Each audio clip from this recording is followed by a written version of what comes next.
I'm okay. Hey. What up, though? Welcome back to the Woodward Heavyweights. I'm your boy Eazy, joined by my man Spin More. What up, though? We got Young Sucks in the TD booth doing his team. Yes, sir. And my man Phil Sam on the ones and twos. Appreciate you as always, man. I love when we got some tunes come back and break to start the show. This is more lit, man. Yeah, it definitely. It just is, man. Definitely adds to it a little bit.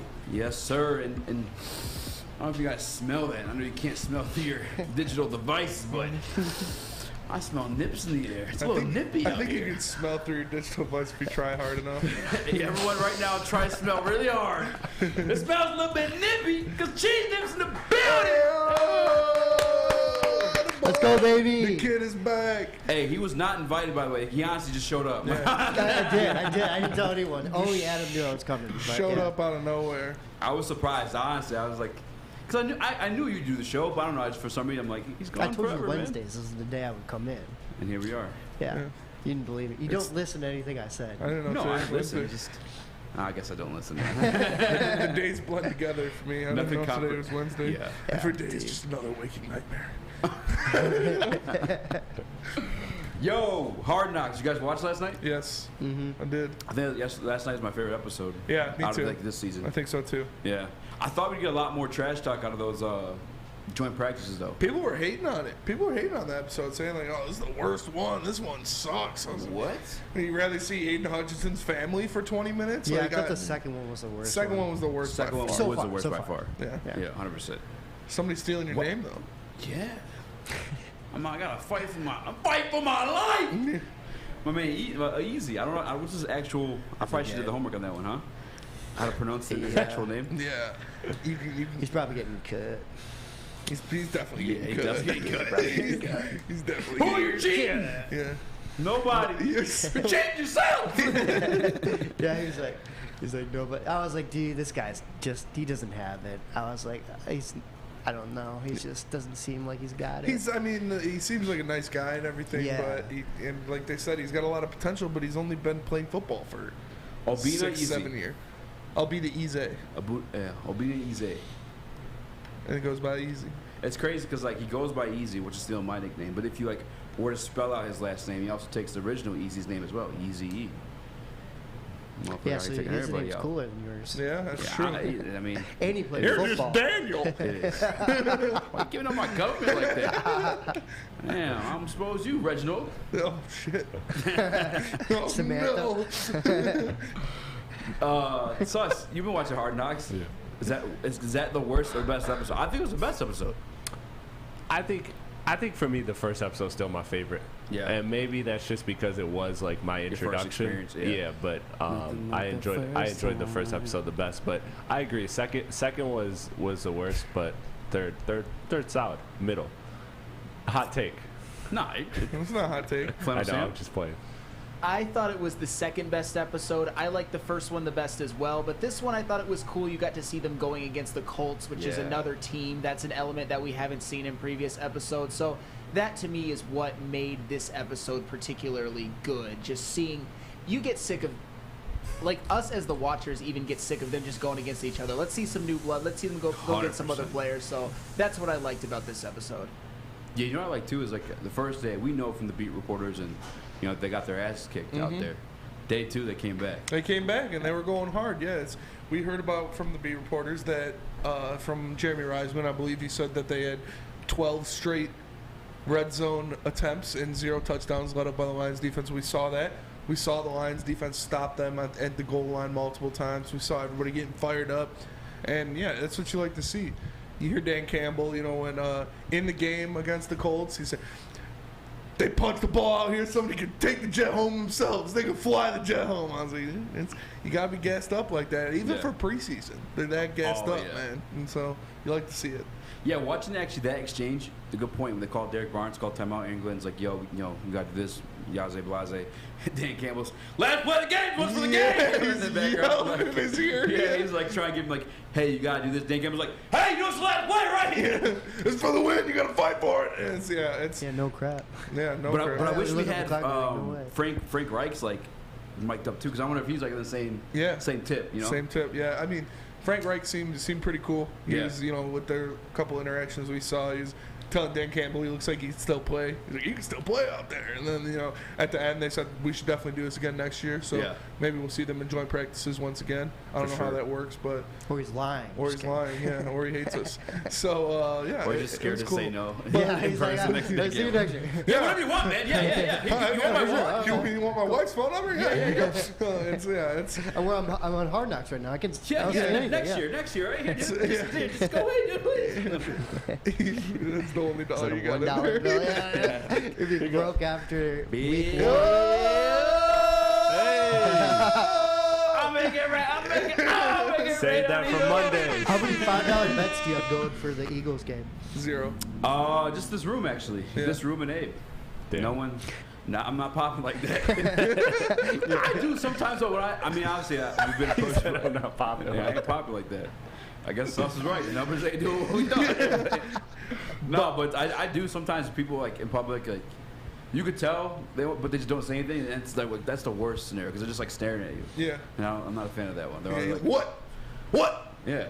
Come say something. Say it to my face. Start handing out dollars. Like, what the fuck you want? Yeah. Take a picture. It'll last longer, bitch. No, but Owen, you were gone for a while. Yeah. You were in Florida. You were doing your Disney thing. Dude, I got some crazy Yeah, stuff. Okay, let's so hear these crazy stories. So we go down to Florida and everything. We go to Disney World, Orlando, obviously, and Universal. I have the worst luck, apparently. So Woodward we're heavyweights? like 2 days in. We're at Hollywood Studios. We're in this restaurant, and it's got sliding doors, so like birds can get in and out. It's like a bigger restaurant sort of thing. Okay. And then there's like this big window, and we're sitting by it, right? And it's closed. We're eating lunch. All of a sudden, this bird just whacks right in the window, dead on our table. From the inside? Yes. It landed in our food and everything. It was basically dead. It was like twitching. It was You got free food, man. Dead I on was like, arrival. no, we just like my mom screamed and we got up and left. Like it was just like You should have just it gave was it some to the bad kid. voodoo And my stuff. fat ass would be like, hey, where my free food at? Hey, this is at least a year right here. Like we didn't know what to do, and then like some random guy just comes up, scoops up the bird, and leaves with it. It was like basically dead. I was Yeah. like, what the hell? Dined to Oh, death. he's gonna fuck that bird. Hey, bro, there's a bunch of That's a tweakers. peacock now, boy. There's a bunch of tweakers in Florida, man. So, I So wouldn't be surprised. it gets worse. Next day we're at Universal. Farm to table, They got baby. they got the Transformers ride, right? At Universal. You moved on this bird story way too it's quick. like a crate, it's like it whips you around everything. Like you get motion sickness if you're pretty prone to that sort of thing. So I am in row number 2. What are you doing? I'm whipping. Oh, you're whipping? Yeah. All right, yeah. So we pull into the Whipping the the jag. exit. Yeah, we're whipping the exit or whatever. And all of a sudden, the bars go up, and the person behind me just starts blowing their lunch on the back of my head. It felt like a warm, smelly hose. It was absolutely disgusting. I am not joking you. It was disgusting. Dude, I was like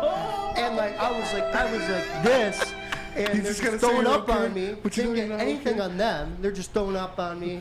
And I'm like, I was like, what the F? I don't want to swear, but like, Was it like an old person? What was the age? dude, they ran away. So they got throw up caught. on me I and would've- they sprint out. I turn around, they're gone. I would have chased him down and I beat the was- shit out I of was him. like- I I don't was care if it's pissed. a, Oh, right so there, they- he's crying. if it's a little kid, he's getting punched in the No, face. like I think my mom said it was like a middle-aged woman or She's something getting like that. punched in the face. Yeah, no, dude, I was ticked. They didn't say I'm sorry or anything. They ran away. I was like, oh my god, like, can I please get a new shirt? So they took me down to the store and I got a free Transformers shirt. Oh, for the free though. That's pretty cool. That's But cool. if you throw up on me, I don't care if you are 10 years old. I don't care if you are 70 years old. I don't care if you're a man, woman, dolphin, other. You're getting punched in the face. Like, right in the yes, thank you. Dun dun. Like you're getting punched. If it's a little kid, if it's an old lady, Hold like, that. I'm sticking. If you throw up on me, you're getting stuck. I'm sorry.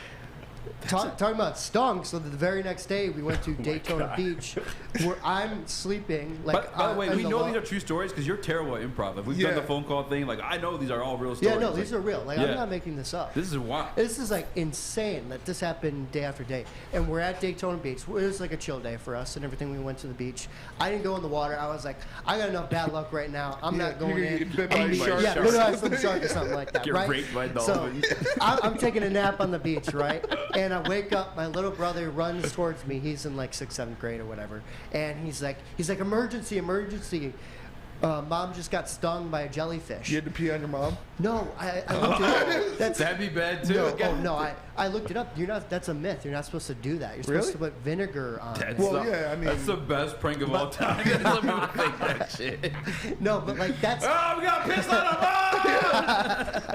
No, that's like not real. Stung right in the face. I'm not kidding you. Google it. Google it. It's not real. Like I'm not even. Google it. I'm not kidding. You're supposed to put warm water, soak it, and then put vinegar on it. You're not supposed to pee on it. So if you want to pee on somebody that just got stung by a jellyfish, don't do it. Doesn't work. Thank you. Really? Yeah, no, it doesn't. So you didn't pee on your mom. That's what you're telling us. I know it did not. No. Okay. Yeah, it was. That is, dude. That's like a wild week. The funniest part I think about all those stories is there was a guy that just scooped up the dead bird. It was the weirdest shit ever. insane. It was. He just was sitting at another table, like across from us. Just gets up, walks over, doesn't say a word to us. Just kind of like calmly smiles, scoops up the bird and walks away. I don't know where this guy went with I got it or my what. takeout. I was like, this bird's for real. basically dead. That's like a bunch of disease on it and Farm to everything. table. I was like, That's what Danvers said, farm to table. I don't know. It was like a I don't think it was real. Like There honestly, was it was a fever dream. a lot of a fever dream. You were unpumped. You just didn't wait. You didn't get to see Ashton Kutcher. But there was a lot of tweakers in Florida. When I went to Miami, stayed in Miami for Rolling Loud, and there were tweakers everywhere. show who he's damning about right now. Hey, girl. What's good, mom? Easy. Don't blink, she'll get away. She's walking slow as hell. But we were in Miami for Rolling Loud, and we went to the dispo because my friend's aunt worked at a dispensary, so we went there. We got the hookup. We're walking back to our hotel. This is in downtown Miami, sketchy ass hotel we stayed in. But there was this dude sitting at a bus stop, like across the street from us. Big dude, like probably like 6'4", like 300 pounds. Heavyweight. Sitting like laying back at the bus stop, knocked out. As soon as we like walk across, he just starts like convulsing. He's like, I was like, dude, what is going on? Get out of there. I give my boy Dom the package. I was like, bro, if he comes over here, you're faster than me. Just run. I'm gonna hit him with a brick or something. I'll be right behind Dude, that you. reminds me, because me and my two friends were walking to Hopcat on Grand River last year in East Lansing, and this like druggy guy was like, he wasn't saying, like, he was so like screwed up that he was just not articulating words, and he was like chasing after us, yelling at us, and he was like screaming, and so we like run across, we just start sprinting, and this guy starts jogging towards us, and we like went in Hopcat. It was kind of scary. I was That like, is what scary. the hell? Yeah, that's Joey 2 times. She's dead. She's dead. that is pretty scary, though. Hey, if you're getting chased by those people for real, like, and then you run to your house, like, what's a good security system to have to keep you safe? You're getting chased by tweakers and you need some defense. There's only one you could call, and that is Guardian Alarm. Because, you know, summertime is here, the tweakers are out. That means you're spending more time outside. Let Guardian Alarm give you peace of mind. Whether you're at home or enjoying the sunshine, you can call 1-800 Stay out! today and rest easy, knowing you have 24/7 protection. That's 1-800 Stay out! and let them know Woodward Sports sent you. We are the Woodward Heavyweights, and we will be right back. Hi, my diamonds. It's Crystal with an X. You want to get hot and perfect like me? Here's my super easy routine. Drink at least a gallon of water before you wake up. Attach a weight to everything in your house. Hello? Sell your car and just sprint everywhere. Scream when you exhale. Don't follow Crystal with an X. Do your own thing at Planet Fitness with tons of equipment and free fitness training in our clean and spacious clubs. Join now for just $10 a month and cancel anytime. It's a great day to get some sense around in your life. Okay. There it is. Centron, here we go. Gotta grab the cranberry. Oh wait, it's 2 for $4. Gotta double up with the classic as well. Centron World, baby. Centron, available at select Krogers, and if you wanna know how, go to @CentronWorld.com. You get dope like me. You know what? Why wait?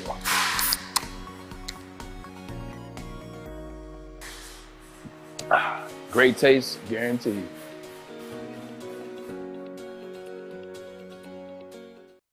Big Frog. What up, though, everybody? It's your boy Spencer for Big Frog in Nova, and right now you can get a free Woodward Sports t-shirt. That's right, a free Woodward Sports t-shirt at Big Frog Nova. All you gotta do is go in there, tell them we sent you, and they will print you out one on the spot. So make sure you go pick up your free t-shirt until the end of the month, and make sure you visit them online at bigfrog.com/Novi. What up, though? Welcome back to the Woodward Heavyweights. I'm your boy Eazy, joined by my man Spitball Rats. What up, though? We got my man Young Sus in the TD booth doing his team, playing on Sam on the 1s and 2s. Appreciate you. And cheesing it, bro. What a first segment in segment. Florida, fam. What a first segment. The nips. Yeah, that was a hell of a first segment. That was fire.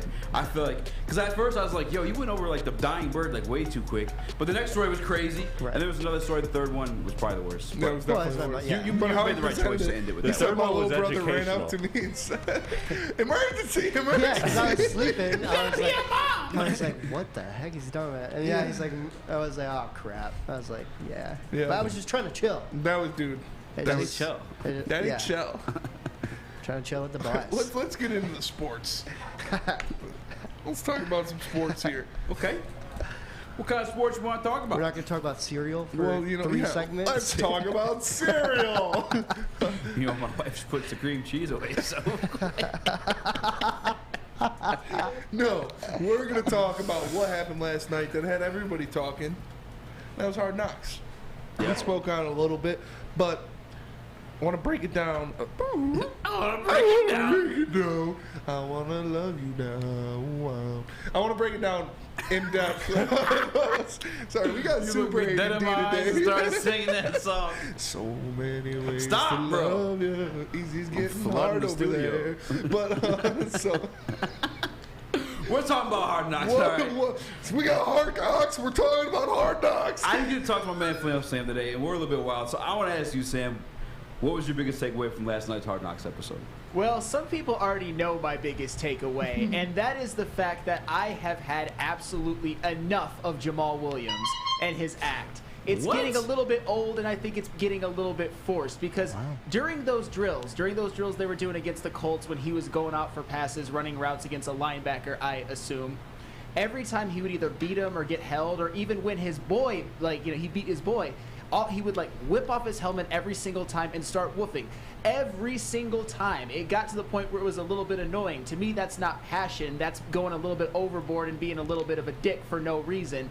And it was kind of fitting for me, and I'll be honest, during that next drill that they showed when they were going live, the very first play they showed, I'm not sure if it's the exact play afterwards, he dropped an easy pass that was right in his hand. And there was a little bit of poetic justice for me. I was kind of cackling and keying and be like, that's what you get. That's what you get. That's what you get. Come on, you can't say that you love the Jamal Williams being featured every single time and always yelling and woofing. To me, that's a little bit forced, and it caused people, Spencer, like you mentioned in the recap show last night, so many people in the chat, and it was driving me crazy, were like, Jamal Williams is greater than DeAndre Swift. And I think that's that's true. That's the thing that kind of bothered me the most, because maybe DeAndre Swift doesn't have all of the passion or that dog in him, which I think is a complete myth. But you know what else DeAndre Swift has? 3 times the talent of Jamal Williams. All Jamal Williams is a very good backup, and that's it. Get him off the show. I'm done with Jamal Williams. Damn. You are a hater, bro. But when you think about it from a television perspective, he gets views and he's interesting. So that's why he's do entertaining. That. But every it's episode, Hard Knocks. That's what they do. But and that's how he was last year too. He was always a wild boy. Even when he was with Green Bay, I remember him dancing before games and stuff like that. I don't think it's anything extra. He's a passionate guy. I guess it's the fact that he's on Hard Knocks now, and it's kind of in their face. Oh. this. You guys are just. Might as well just gummy bears. I'm definitely grabbing that in the multi-coder. This when guy's Spencer back for opened his one mouth. day, and you two already back at your shenanigans. I missed it. Flannel Sam's over here trying to roast Jamal Williams. You want gummy bear? No, I don't want a gummy bear. All right.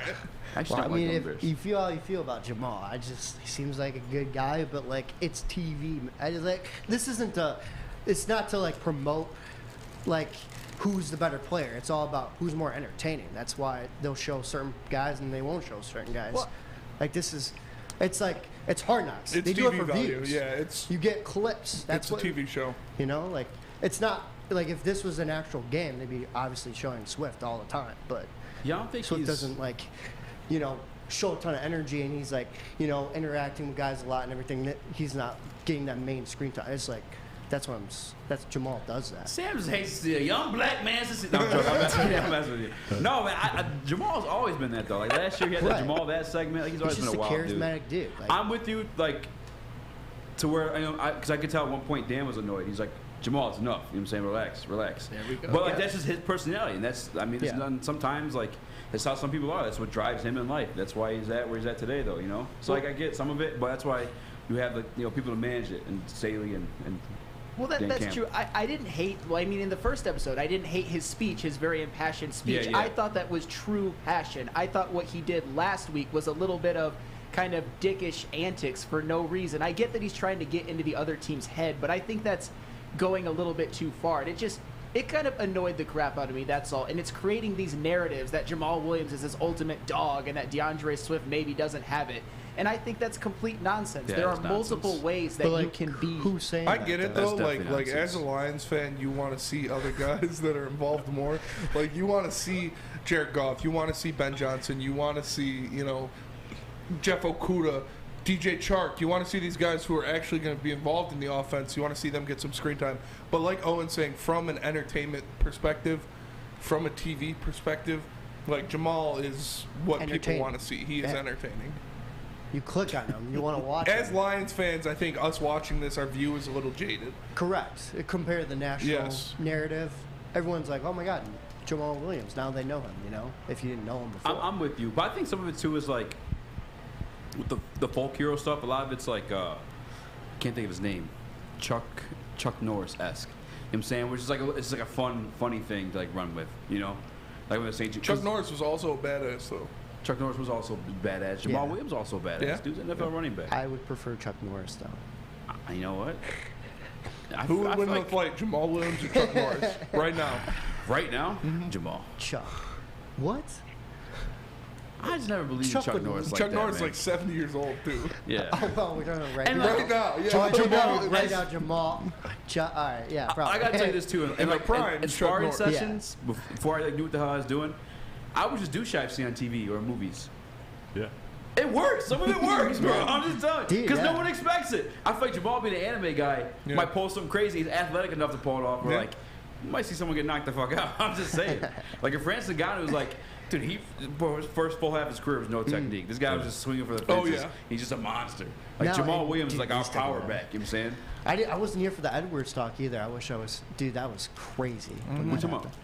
Leon UFC. Edwards? Oh yeah, Dude, that I was in shock. Yeah, that was That's pretty Wild wild. Boy stuff Yeah. for sure.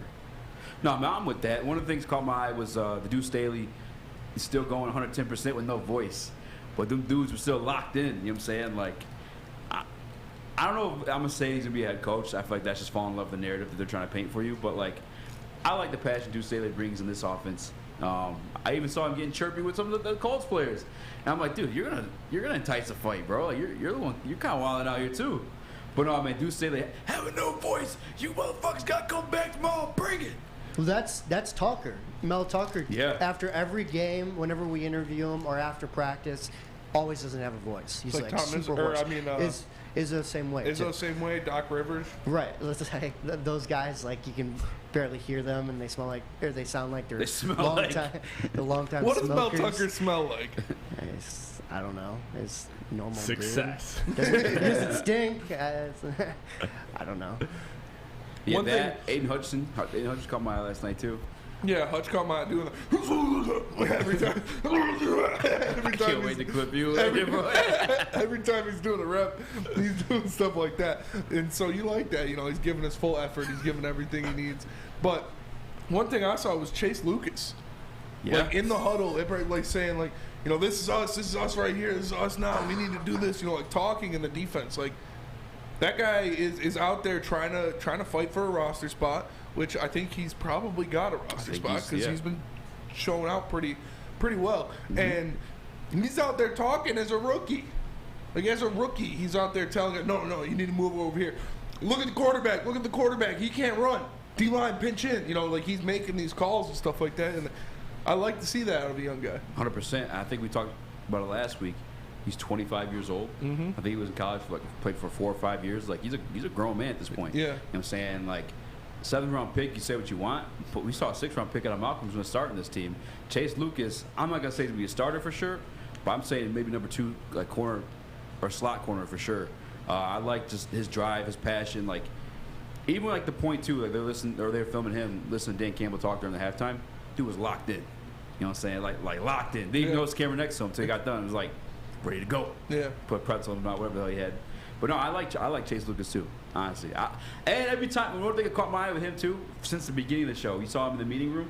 What do you have? That Detroit Old English D, chilling, already embracing the city too. Mm-hmm. If we were doing a buy segment, buy sell segment, I'm buying Chase Lucas. I'm buying Chase Lucas stock too. Yeah, it's like we said. Joey said he's 25. Oh, he's basically a 3-year veteran at this point, but he's not. He hasn't played in the NFL ever. And I don't care how old you are, you don't have NFL experience. So to see him like that, yeah, a lot of the guys might be younger than him that he's running with, but he is still out there commanding the team, out there telling these guys, what to do, making calls like that. So it's good to see out of a rookie.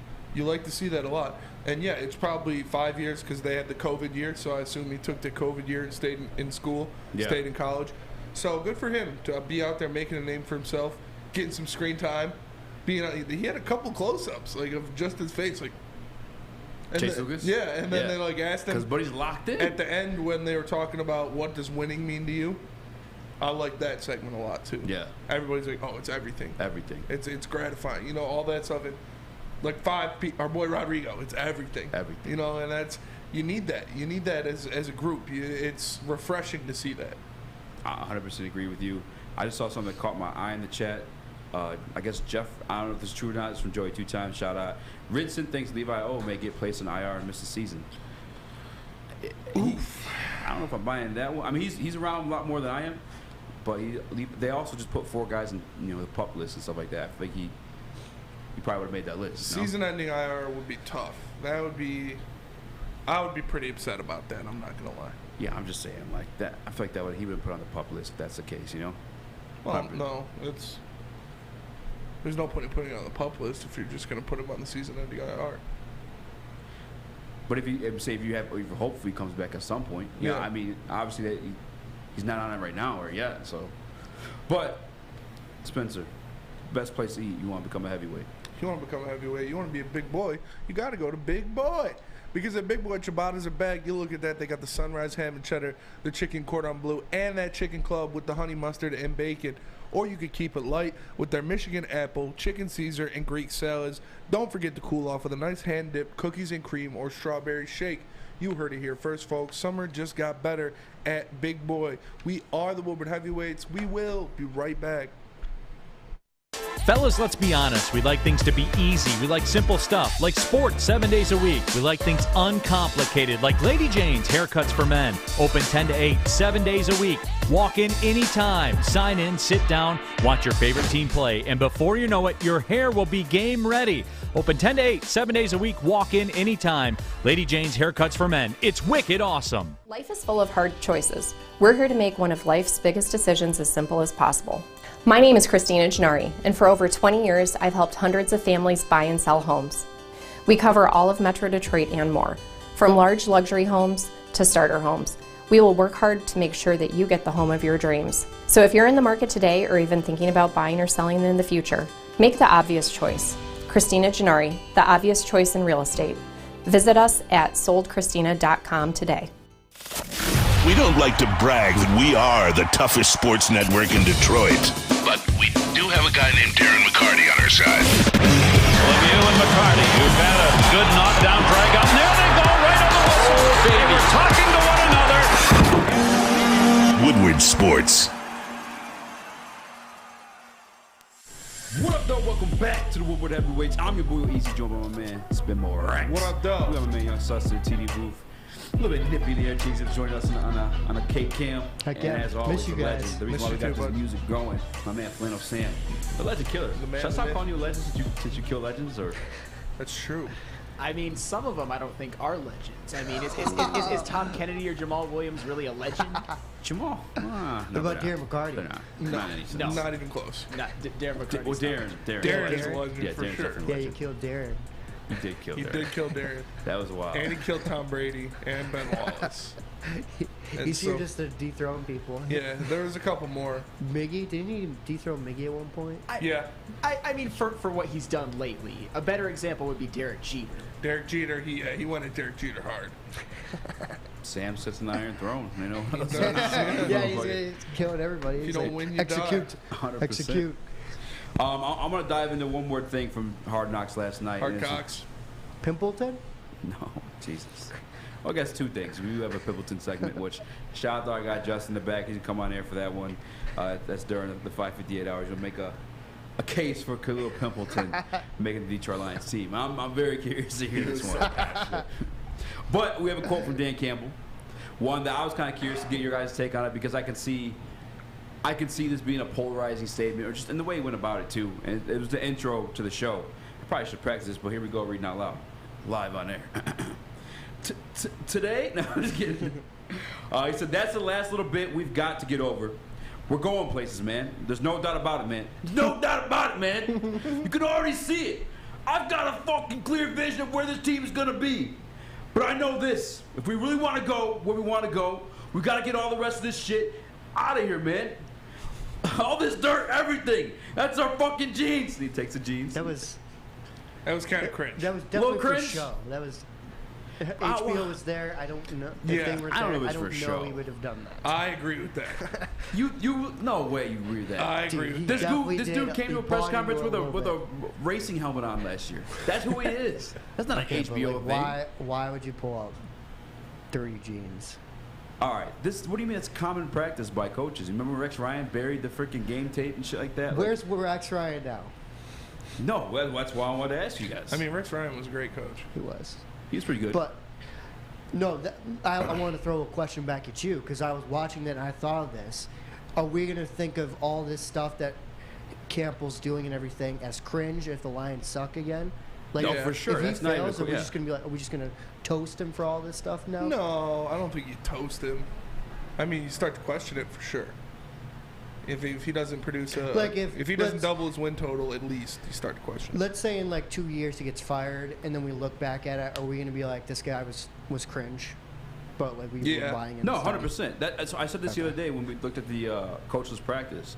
Like this could be like a very clear sign of like, I don't know, or like maybe it is what it is. Like, but one thing I do, this is how I feel about Dan Campbell, truthfully, just from like a little bit of slappy, a little bit of like just analyzing shit. He's a rah-rah guy. He's that type of coach, and it can work. It's just the flame burns hot, and it may burn out. You know what I'm saying? Like you ultimately, at the end of the day, like you could have all this motivating factors and stuff like that, but you need winning for it to have an effect. You know what I'm saying? Mm-hmm. And if you're not winning, it's gonna grow tired. How many more times am I buying this shit? There's no results. Yeah. You know? Oh, for sure. No, he's even said that. Like, he is well aware of that all this stuff means nothing if you don't win in the end. So he knows. The guy Dan Campbell knows that you have to produce on the field. You have to produce in victories. You have to make sure that you're going out there and you're getting the job done when the time is called. So I expect them to succeed. I expect them to do better, a lot better than they did last year, like I said. But I don't expect them to be at 10 wins or anything crazy like that. I got them at 7. We all know that. But I think that's a big improvement from last year. And I think that's taking steps forward. And if he continues to go out there and win 3 games a season, yeah, you question it. That's what you do. If he can't prove that he can win, then you question it and you eventually lose your job. And he knows that. He'll be the first one to tell you that. I need to win games. Yeah. We need to go out there and win games. That's what it is. This is a business. And I don't expect anything less. I expect them to go out there and be better because this stuff does help. It does help these guys get motivated. It does help them play harder when they know that this guy is, has their backs, who they're playing for. Would you rather play for Matt Patricia or Dan Campbell? Like, even if what was Matt Patricia's best win total? 7 games, I think, something like that. That's a good question. I don't even know off the top of my head. I bet players would rather play for Dan Campbell if you're only winning 3 games compared to 7 with Matt Patricia. I agree with that. Because Matt Patricia's a bum. And at least Dan Campbell makes you excited to show up, is fun to be around, motivates you, and it still needs to be seen whether he can produce results on the field, but I expect him to do that this year. 100%. I think it comes down to the players buy into it, and like you said, you ultimately need to win. I did find that one a little cringy because it wasn't like the expression was dirt and shit on your jeans. Yeah, it was like, and there was baby powder, and then if you watch, he had a little bit of baby powder on his nose. And I was like, fuck, man. But I mean, they know they're with him day to day. They're buying into it. Obviously, we saw Chase Lucas. We talked about how intently he looks at him. Jason Kabenda, how intensely he looks at him. You have a guy like DeAndre Swift who's like constantly getting berated from time to time, and he's seems to be taking it well too. So like ultimately, we just need to come away with the wins. But I definitely do see this as like just polarizing points in his tenure, and especially for like I'm not gonna particularly say us as media, but like other media outlets, I could definitely see him ripping this guy. If Campbell is only at like 3 wins by like week 15, 16, do you still buy his message if you're a player, or you just check out? I mean, his message is like genuine, but it needs to come along with the X's and O's. You know what I'm saying? Like the message is always going to be genuine, but like him as a coach, no. Unless obviously Jared Goff or injury, something like that. That's the only time I'd maybe give him an excuse. I mean, wouldn't you still want to kind of like at that point you just lost your yeah. That's what I'm saying. Like, that's why I'm like give him a little bit of break. And like let's be straight about this too. Like listening back to like the T.J. Hawkinson interview on Bustin' with the Boys. One of the things that he respected in Campbell is like he knew what last year was going to be. You know what I'm saying? They knew what last year was going to be tough.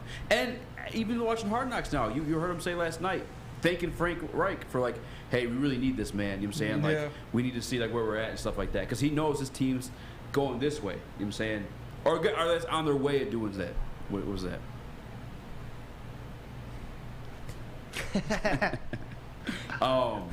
No, like, he delivers the message as that to the team. You know what I'm saying? Like, he's not hiding the fact that like, you guys got to be better. You know what I'm saying? Like, we're not going to be fucking sweet. We're not telling you we're going to win the Super Bowl. The goal is to win the Super Bowl, but he's like, we have steps to take. We're not there. I think AG said actually a couple episodes back too. He's like, we're not where we need to be yet. Yeah. Yeah, I think it was the first episode when they were messing up tackling. Yeah, like, this ain't it, man. Yeah, this ain't it. This is not where we need to be.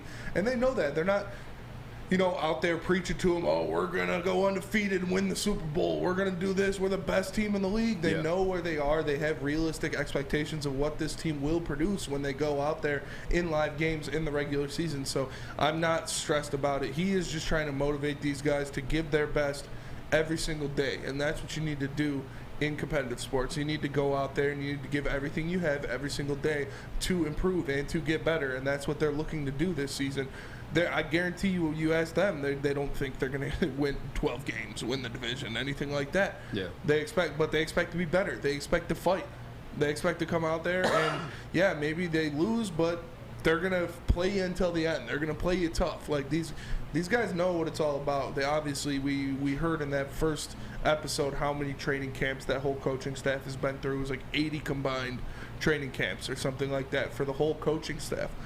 And these guys know when they see it what a team will be because they've been around it for so long. They've been a part of it and they've overseen it. So I expect them to, like I said, make vast improvements. We've already seen it, like you said, with like the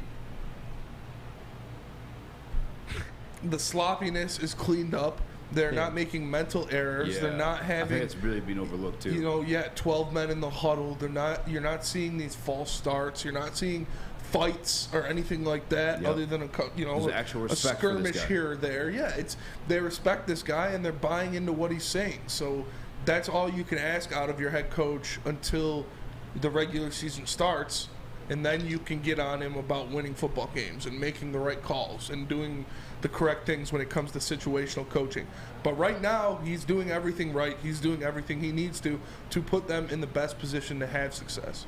Flint on Sam, how long do you think Campbell has with this energy and passion until it burns out?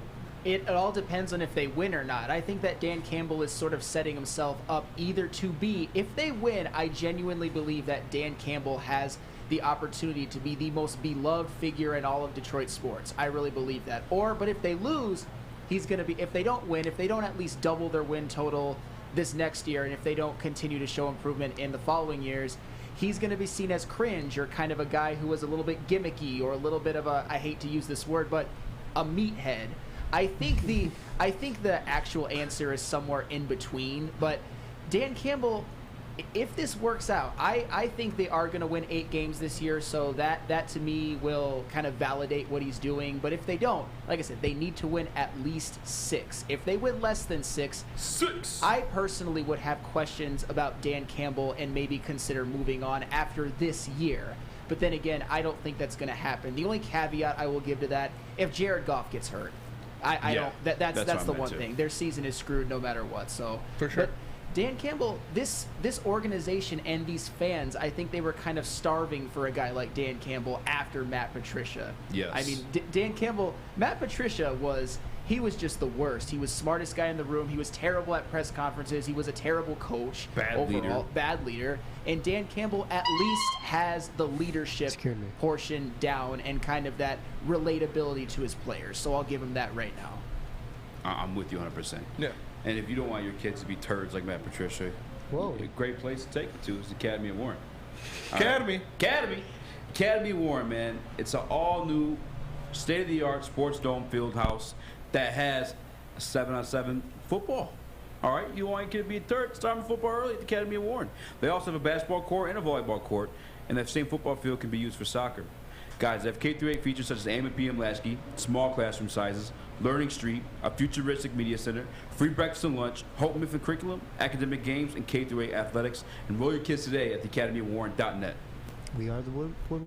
It took exploring 50 different formulas and hosting countless taste tests, but we believe Gypsy Vodka is the smoothest vodka on the market. Don't believe us? Ask the owners. We're Mike and Adam Kazanowski with High Five Spirits Distillery. We're in close to about 1,200 locations throughout Michigan. We wanted to create a brand that was geared more towards freedom, love, adventure, and at the end of the day, we really wanted to tell a story that inspired other people to take risk, follow their dreams, whatever that might be. Hey, it's Scott from the Woodward Bet Show. Hey, don't mind me. Discount my fun coupons from my Yankee victory yesterday. We've been red hot over there at the Woodward Bet Show at 4:30. You guys got to make sure you get over there and check it out. You also got to get over to that app store and download oddstrader.com. It's got live scoring, play-by-play updates, and it's the best place to check all the odds of sports books right in the palm of your hands. But hey, let's get back to those winners. Let's bounce right back to that Yankee-Mets series. Listen, Mets are 34-10 after a loss. We're going to roll with that. Let's take the Mets as underdogs. oddstrader.com. Woodward Bets. Check it out. Hello. What up, though? Welcome back to the Woodward Heavyweights. I'm your boy Eazy, joined by my man Spin More Rex. What up, though? We got Young Sus in the TD booth, and now Flannel Sam has transformed into Cheeseness! I gotta turn off this. Just a cam. We are Woodward Heavyweights? We are Woodward Heavyweights. Yeah, by the way, too, like, if you guys followed us from the old show, you know we have a lot of debates and arguments here about movies and stuff like that, as well as sports, obviously. And Nip's going back to college. We're not able to make as much content with him, so we encourage him, like, hey, man, like, why don't you do some movie reviews and stuff like that? And he posted the first one. Walking around in the dark. Walking around and circling the box, checking for ops. That was the night after I got thrown up on. I was like, what the heck? That makes a little bit more sense because it's day 2 of, like, madness. Yeah. So more discombobulated. Life was weird. I didn't know where who knows where I was at, man. But the whole reason I'm bringing that up is his introduction to the video is like, yo, what's up, guys? Oh, knows us with the Woodward Heavyweights? Or actually, the whole thing sounds like a question mark. Yeah. It's Owen knows us with the Woodward Heavyweights? Yeah. She-Hulk was really cool. No, it's I'll be better for sure. When I'm actually set up and shit, you know. But for sure. Yeah, I'm excited. And we got some good shows coming out. We got the Game of Thrones stuff coming out. Yeah. House of the Are you gonna watch Woman King? That actually, I'm not gonna lie, I might check that out. It's a movie, right? If it I saw got in good UFC. reviews, but I don't know, it looks pretty basic. You're so sexist, dude. Dude. What do you think, Spencer? I don't know. Do you have your What if laptop it on the got bad soundboard? reviews, huh? Do you have the laptop on the soundboard? This one? No, on the. It's the tablet. Oh. I have this for the. Is that a hard sound. there? Yeah. Oh. Yeah. I heard that little extra noise from last week. Anyway, moving on to the show. I wanna argue with you, Spinny. Okay. I wanna have a debate. I wanna have a first take segment. I wanna ask you, what do you think is more likely? Detroit Lions get a rookie of the year, defensive or offensive, obviously, or Dan Campbell wins head coach of the year? Rookie of the year. Yeah. I think that's a lot more likely. For Dan Campbell to win coach of the year, this team would have to win 10-plus games, and I don't see that happening. For Aiden Hutchinson to win rookie of the year, which is, I think, the most reasonable, he would have to get 9+ sacks, and I think that's very obtainable. I think it's very obtainable for him to go out there and do that, especially since, like we said, he's going to be, a big piece. He's going to be called upon heavily in the beginning of the year with Romeo Okwara on the PUP list, with Josh Pascal down, with Levi Ozarike down, and they're going to need him to go out there and produce, and I think he's going to. So I'm going to go rookie of the year. I think Aiden Hutchinson is one of the, especially with Thibodeau now missing the first 4 to 6 weeks of the season with his knee injury. That's just another guy to, check off that list that you don't have to worry about as much. So I think Hutch winning rookie of the year is more plausible because he can go out there and get his, and the team doesn't have to win 12 games for him to get rookie of the year. Yeah. So can you make this a poll in the chat? What's more likely? And you feel free to abbreviate ROI or HOY, HCOY. But I'm with you. I think obviously you have more chance and opportunities to go rookie of the year. I think you guys, I almost said a hot take right there, but obviously Aiden Hutchinson. Hot take. Well, there's some dark horses on this team too for rookie of the year candidates. Chase Lucas. Chase Lucas. Not playing. No, but obviously we're big fans of our guy Malcolm. If I want to go straight into a hot take, I'm not telling you it's gonna happen. You know what I'm saying? But there's a dark horse there in itself. Obviously Malcolm Rodriguez is turning heads, and he's talked about. He's being featured on Hard Knocks for a reason. I remember back, and you can say, oh, he's 6th round pick. What's my man Max Crosby over in Vegas now? He was the dark horse on the Raiders team, but they followed him all throughout camp because you want to know why? He had star potential. They're doing the same with Malcolm Rodriguez right now. Aside from that, obviously the obvious pick in Aiden Hutchinson. 9 sacks I'm hoping for, but I will say this to Aiden Hutchinson, 9 sacks, and everyone being excited for him to be sacks. He's going to get double teamed a lot. And I don't know if there's enough people. Hopefully other people take advantage of that, but his rookie year, I feel like, I don't know. I'm just not. I'm hoping for it. But it's going to be asked for a lot, and he's going to see a lot more. Maybe he did see that stuff in college, but nonetheless, better athletes going against Jamison Williams, obviously has a rookie of the year chance. And maybe even Josh Pascal. There's more guys that have a swing at it versus Dan Campbell getting head coach of the year. Now, I feel like... What about Pimpleton? Yeah, we'll get into that next segment. But I feel like odds-wise, isn't Dan Campbell more up than those guys, or no, for head coach of the year? Is he what? On the books. I probably should do the homework on this one, but... Oh, the odds? No, Yeah. I think Hutchinson has the best odds to win rookie of the year. Yeah. So, yeah, that's the obvious answer. It's that he's going to go out there, he's going to produce. Yeah, he might get double teamed, blah, blah, blah, but he's still going to do what he needs to do to affect the game at a high level. And I expect him to go out there, and I expect him to be the best rookie out of this draft class. So, I'm with you. Nips. Yeah. Which one you got? Oh, rookie of the year for sure. Yeah. If you're going to be head coach of the year, I think you got to win right around 10 wins and make the playoffs. You got to be in that discussion. I don't think the Lions are there yet. So that's why like me and Spencer, we had them at 7 wins, correct? Mm-hmm. So 7 wins. I don't think that's good enough to get you coach of the year. I think when I saw Aiden Hutchinson on the sideline for that Lions game, for the first preseason game that I worked for Bally, I looked into his eyes and I'm like, this guy's ready to go out there. I looked into his eyes and I fell in love. No, and he was like that. He was ready to kill somebody. Yeah. I was like, this guy is here for work, and he didn't look nervous at all.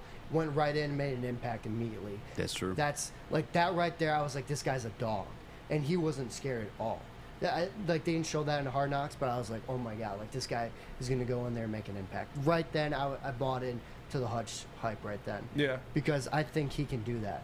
As long as he's healthy and everything, he could put up those numbers. Yeah, and you heard Aaron Glenn talking to him in that episode of Hard Knocks saying, like proud dad moment. And he was like this. I'm so happy that you You're the are real deal. what we thought you were. You are the real deal. Like some guys, they get here and you think they're going to be good and they just don't live up to the hype. But he's like, you are the real deal. You are that guy.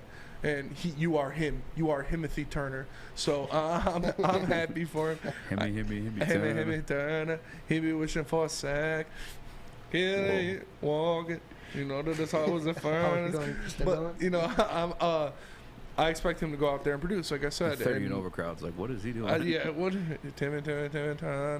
Keep going. Just do the whole song at this point. No. No, but it's a guy that, like Joey said, Hutch could ball and we could still be bad. So him winning Rookie of the Year doesn't rely on team success.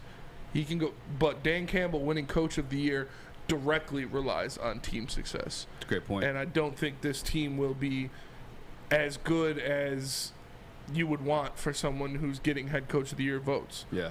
I think I was thinking like comeback player of the year. Like, do we have any candidates like that on our team? Like comeback player of the year? DJ Chark? Jared Goff. Jared Goff. Yeah. See something like that. Like that might be a better. What's more reasonable? Jared Goff makes a Pro Bowl, or Aiden Hutchinson wins Rookie of the Year? Aiden Hutchinson wins Rookie of the Year. I agree. Yeah. 100%. With the NFC quarterbacks, we looked at that list. Dak. You got Dak. You got Rodgers, Brady, Stafford, Kyler Murray. Yeah, no way. He's not making the Pro Bowl. He would have to beat out, like Dak, Murray. Yeah. Rodgers, Carr, Brady. Well, I mean, it's like four quarterbacks make it. I'm pretty sure. Yeah, you could have an injury too. And you have an injury, and you have guys that are still. I don't know. Brady never goes to the Pro Bowl whenever he's selected. I was gonna say you already kind of brought it up, but Rich Cervantes says if Hutch is Rookie of the Year, would that mean we're winning a lot? You said no, which. No, it can. Like, obviously that helps if Hutch goes out there and gets 10 sacks. Obviously, it doesn't guarantee. It doesn't guarantee it though. Yeah, exactly. How many wins do you think locks him in as Head Coach of the Year though? 11. 11? Yeah. 11? Oh yeah, for sure. Yeah. Minimum. All right, go minimum standards though. Like minimum. Could he get it in with 9? No. 10. You can't win 9 games and be Coach of the Year. But look at his if quarterback. Goff is in the Pro Bowl though, like Lions are probably going to be around that 10-win mark, and then Campbell would be around that. Oh man, I'm not even flirting with Goff in the Pro Bowl though. That's no, I'm just saying yeah, like those two might correlate at that point. I could definitely see him getting comeback player of the year, but you also got to ask yourself too, like, does Russell Wilson also qualify for that because he's in a hell of a situation in Denver? A lot more win ready now roster too. At the moment's probably the leader for that if he does qualify. Yeah, because who else would really qualify off the top of your heads? Like Derrick Henry. Goff. Derrick Henry, that's a good one. Christian McCaffrey. You think if anybody can stay healthy? You think Derrick's gonna have another good year? I think Derrick Henry's gonna go completely stupid this year. Yeah. Wow. Yeah, dude. I'm nervous. See, like running backs switch past like that 26 age is like. But he's had like a whole year and a half rest. No, for sure. I don't know. Derrick Henry coming off that kind of rest, I think he's gonna go stupid. History has shown that those guys start to slow down. History repeats itself, and that's just how it goes. Facts. Justin Timberlake, Eminem, and Macklemore. All right, we're just wrapping up this point. Timmy Turner. No. Big spliff. I got Joshua on the chat. Says Pro Bowl. That's Pro Bowl is more realistic than. Put your money on it. Jeff Okudah, Rookie of the Year. Jeff Okudah qualifies. Okudah, yeah, but I don't know. That's gonna be the case. What do you got to say? Okudah? You sound like the lady who's sitting in the back of you at the roller coaster. Yeah, it sounds like you're reenacting that roller coaster incident. Ain't winning comeback player of the year. I'll just tell you that right now. You can clip me on that. He is not winning comeback player of the year. What's with you and Flint? Is it that booth that just breeds hate? Yeah. Dude, Okudah, man. Yeah, Flint was like, Jamal Williams is annoying at this point. I'm like, God damn, bro. Yeah, for real. He's being himself. Yeah. That's an investing question AC has. I'm gonna get to that one during the break. I'll answer that one in the comment section. I'm gonna get some people in the chat. Rodriguez drawing double teams as an off-ball linebacker. He's gonna be an all-pro. Enjoy 2 times. Dude, AC said that same thing came back today. Is AC?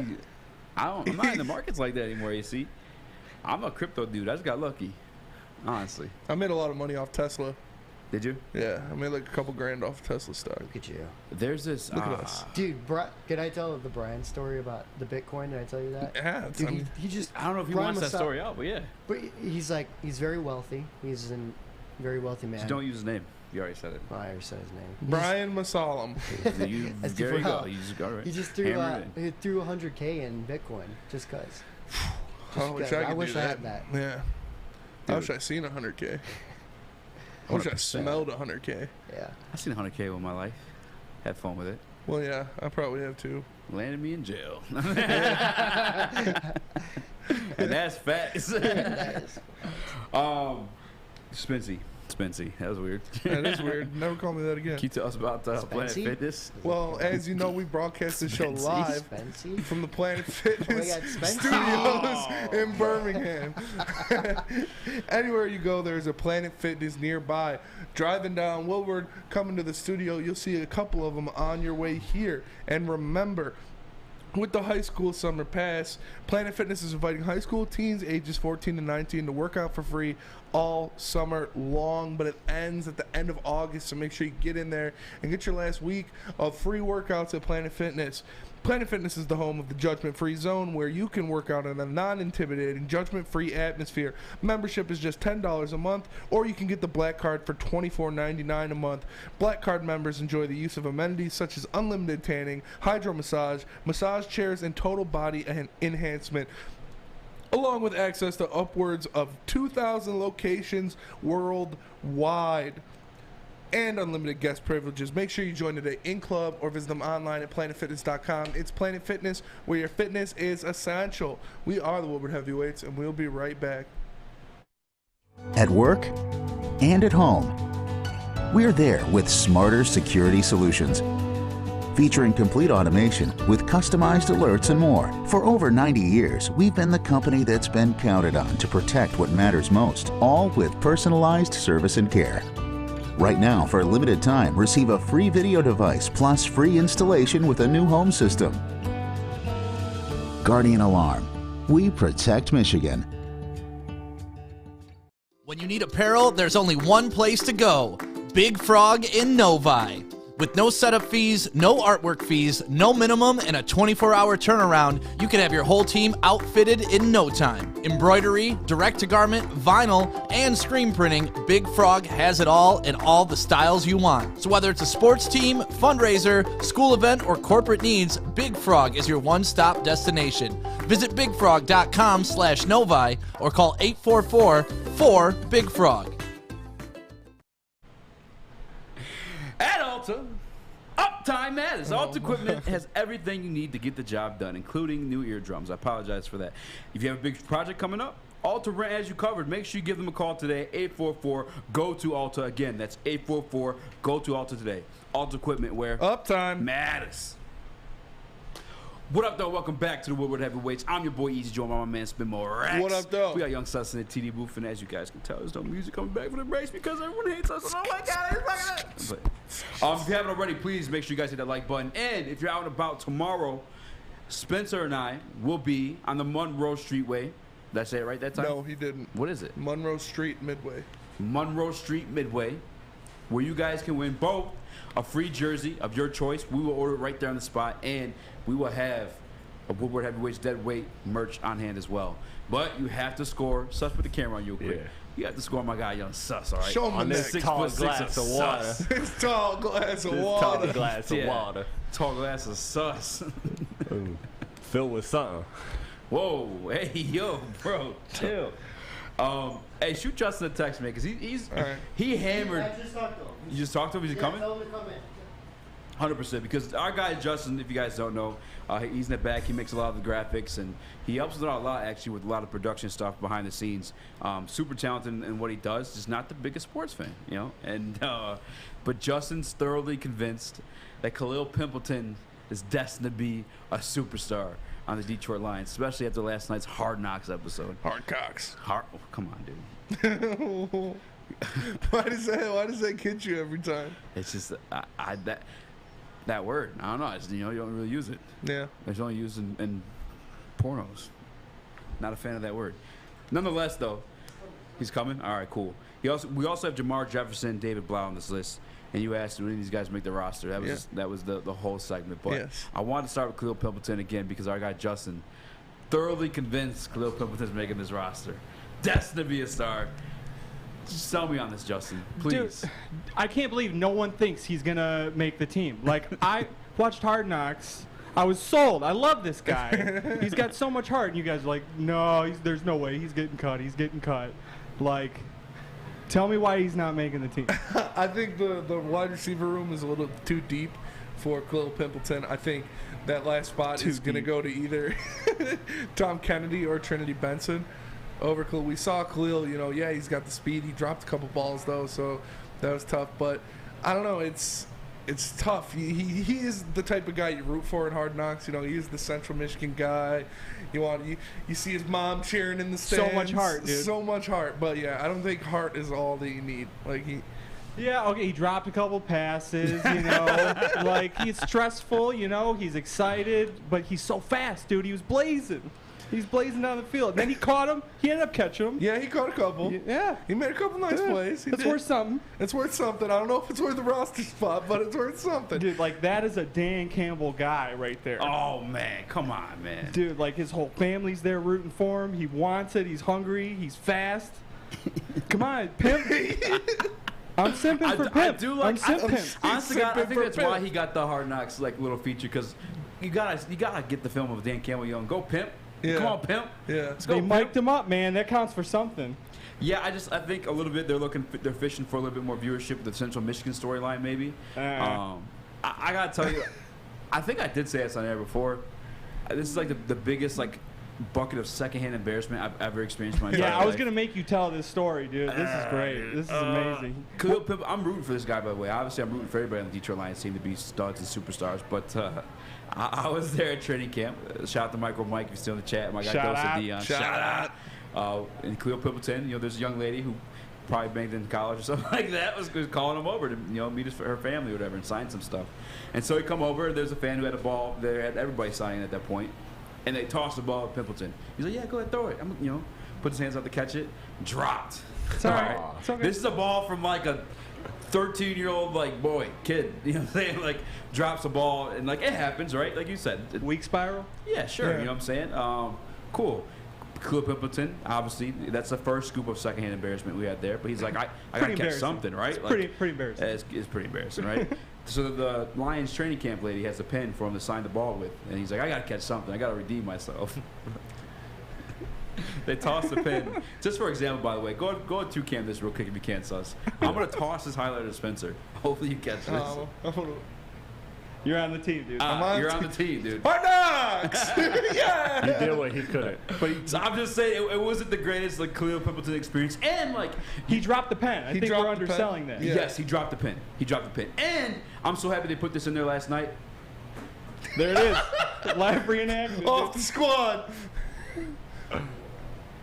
Yeah. It's not easy. It's not easy. There we go. No, but we've seen him out there day one training camp. I'm really trying to be respectful here, guys.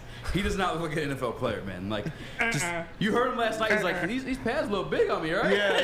These pants a little big on me. Everything's big. The pants are a little big. Yes, he looks like the pants are a little big. Dude, look like an 8th grader out there. Yeah. I'm not gonna lie. It's like this. But he's fast. But he's so fast, dude. He's so fast. Dude, he's going to get out there. He's going to catch those balls. He dropped a couple. He's making the team, dude. I'm telling you, Dan, if you're watching this, he's not going to let you down.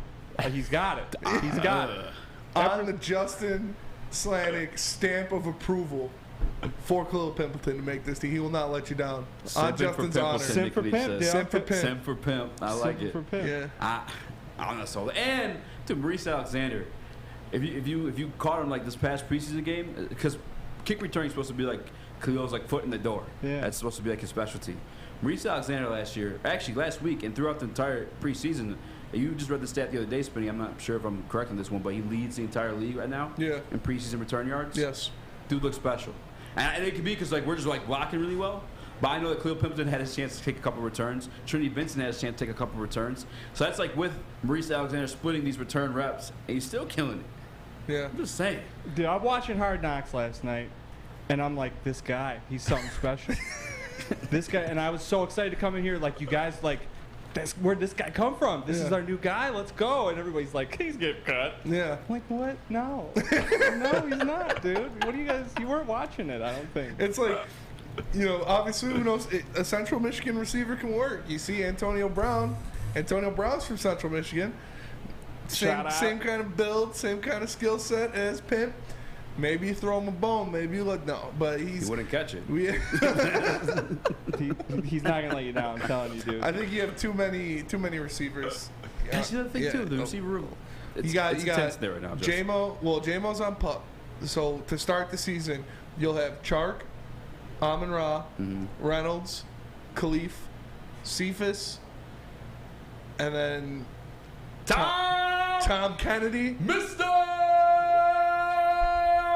He's a bad dude. Kennedy. Or Trinity Benson. It's stiff competition for him. I don't know how many spots are there like available At the receiver 6 to position? 7. Yeah, 6 to 7. And so who's above like everybody him? else? He was like what's called an unsigned undrafted free agent. He is Man, starting from the bottom. With JMO out, he is 8. Yeah, let him in. He's not gonna let us down, dude. We're gonna be sitting there watching. You guys remember when you didn't like that guy? Look at my man now. He's fast. He's running. Would you take him or Tom Kennedy, the white Kennedy guy? was looking pretty sweet. I'm not gonna lie. He caught 2 touchdowns. Yeah, but I don't know. You can't train Hart like that, and the speed. Man. You know, he's born like that. I'm feeling for him. Hey man, like I said, I'm rooting for anybody on my Detroit Lions team. I'm taking Tom Kennedy over Khalil Pimpleton. No disrespect. Just saying. I am too. Chase Lucas was looking mean. Chase I've Lucas, never watched that he's guy. nice. He's nice. He's Chase making the roster. Lucas is nice. He's calling out. He's like, "Hey, number 4's out here. Like, he wasn't out here before." Yeah, he can't run. He can't run. He can't run. He's looking. That's there was a lot of good stuff, but David Blough is another guy that is redemption, man. He's probably gonna get cut too. It's, all my guys, man. He's like everything I say. He's got heart too, man. And he's got a hot Colombian wife who's also very fast. Yeah, right? She's probably faster than Pimpleton. I'd watch that race. Yeah, I'd watch that race too. If it doesn't work out with Blough, she can get with Pimpleton. Think of those kids. They'd be the fastest. They'd be sprinting out of the womb. Dude, Goff. Just a cloud of dust. Oh my gosh. Yeah, they come out with a 4.8 40. 4.8, yeah, coming out of the womb with a 4.4. It's these kids, these kids that David Blough's wife and Khalil Pimpleton would make would be elite track runners. No, but David Blough probably not going to make the team as well. We saw he's been. Oh my God. Pimpleton can't catch the ball. David Blough can't hold on. So who to would be the backup then? Boyle? Boyle. We haven't even seen him on Hard Knocks. He doesn't exist. Oh, Boyle rules. Oh, Boyle rules. He's better. But I think they're like, they've been setting up all these guys who are going to get cut. Like, except for Craig Reynolds. Craig Reynolds, they set him up. He's not getting cut. Heartbreak, man. But, like, Eazy, not you Eazy, the fake Eazy, he's getting cut. Yeah, we got to get that dude, man. I was watching, like, I know an Easy. I don't want to fight that guy, though. I know an Easy. Yeah, he looks like he's got some He jacked does up not have reaction. heart. He needs more heart. Yeah. He needs some more heart. That shit was so funny. It was wild. Who are you cheating? He's Nobody. Like, nobody. Yeah. Cheat yourself. I didn't know that Jamal Williams had, like, a mean side to him, by the way. Like, side note, like, that was cool seeing him get, like mad. Yeah, ripping the helmet. Flannel hated it. Why? That's what we were saying. Flannel Sam's like National Player Hater of the Year for sure. He said, There's no doubt. I've had enough of Jamal Williams.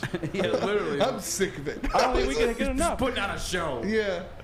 I'm buying tickets to that show then. Yeah, like, I'm sitting front row for that show. that was Flannel great. Sam is- That was great. I was hoping he was going to start swinging, but I didn't want him to because Campbell wouldn't like that. But, like, he was this close, man. He was fired up. Yeah.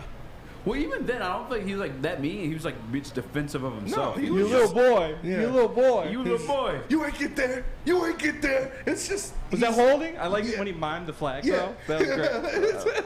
He's just it's just that excitement and that, energy that comes out of athletes when they're competing. It's not like he's like screaming in these guys' face, I'm gonna eat your children, like nothing like that. Like, no, he's got heart like Pimpleton, dude. I'm telling you, he's going the distance. Keep him on the team. Will you buy a Pimpleton jersey if he makes the team? 100%.